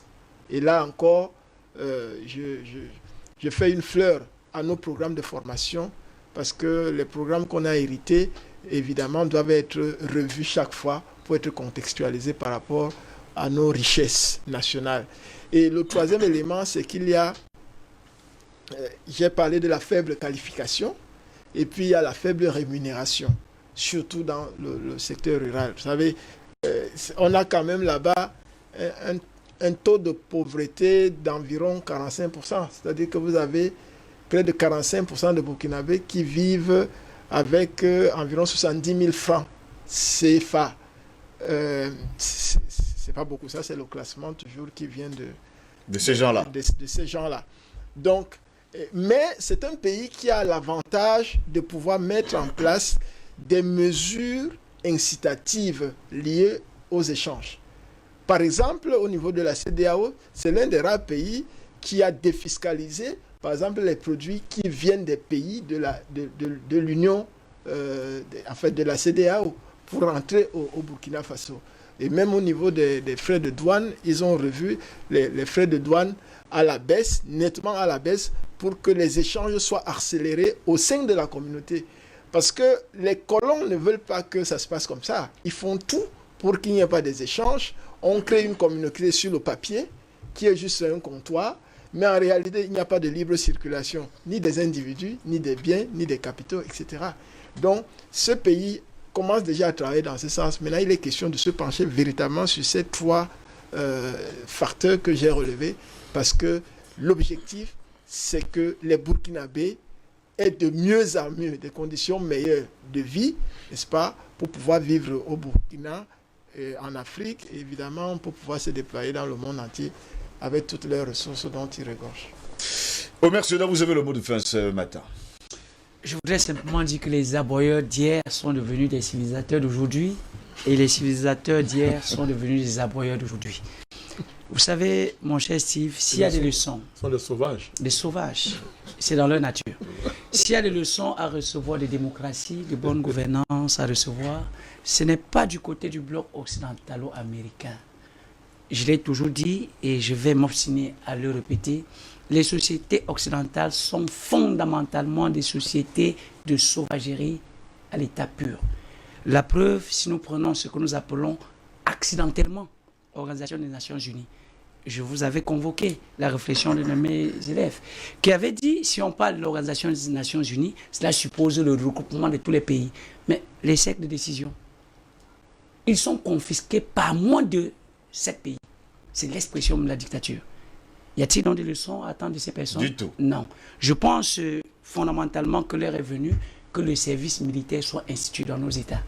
Nous avons besoin de comprendre la sacralité de l'armée. Il est question, dans les programmes de formation, qu'on apprenne aux jeunes Africains à défendre leur pays. Et cela passe aussi par ce service militaire. Et bravo donc à la dynamique militaire du Burkina Faso, à la dynamique militaire du Mali, pour dire simplement à la France, vous ne pouvez pas... Est-ce qu'on peut parler de seconde révolution justement au groupe Burkina Faso, après celle de Sankara? Bien entendu, vous avez parlé tantôt du rôle que vous êtes en train de jouer dans cet éveil de conscience. Je n'ai rien dit de ça. Mais vous avez été assez modeste. Mais j'ai envie de vous dire qu'aujourd'hui, lorsque vous avez peur de reconnaître le travail que vous abattez de façon ouverte comme ça au monde, je voudrais vous dire simplement que ce qui se passe du côté du Burkina Faso, c'est la conséquence de cette attention que le peuple burkinabé accorde à Dibier ce matin, sans exagération.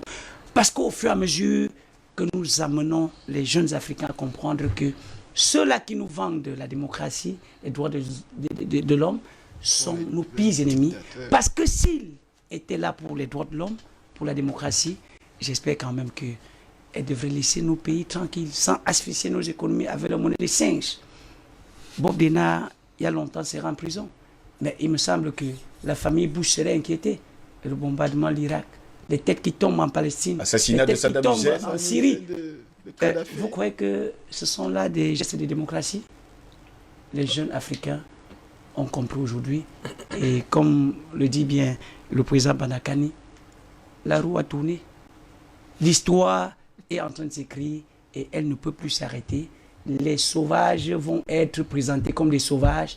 Il me semble que la sauvagerie ne se trouve pas dans les forêts équatoriales africaines.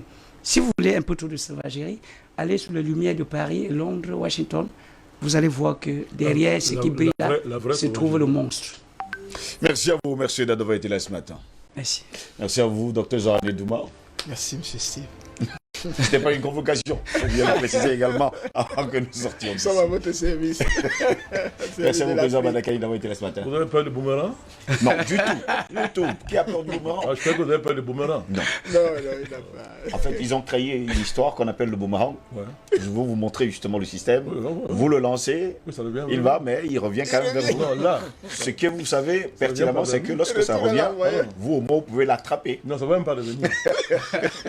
Ça va. Albert Latoula ici, merci d'avoir été là ce matin. Je pense qu'à la suite, n'est-ce pas, des coups de force populaires, il faut créer des armées populaires pour combattre, n'est-ce pas, ces criminels-là. Oui, ça va changer. Pendant ce temps, ils sont en train de former 10 000 hommes, Albert Latoula ici, Absolument. pour une guerre qui aura lieu sur le continent africain avec un pays d'Europe. C'est ce qu'ils ont On va prévu. les battre Ils à vont faire la plate guerre. couture. Raison de On va les gagner à plate Les 10 000 hommes là couture ici chez nous. vont détruire leur pays. Ils sont bien en train de le faire. Merci messieurs d'avoir été là ce matin pour cette troisième édition de DBS Matin de la semaine. Mesdames, messieurs, c'est ici que s'achève bien sûr cette édition de DBS Matin de la semaine. Au plaisir de vous retrouver demain.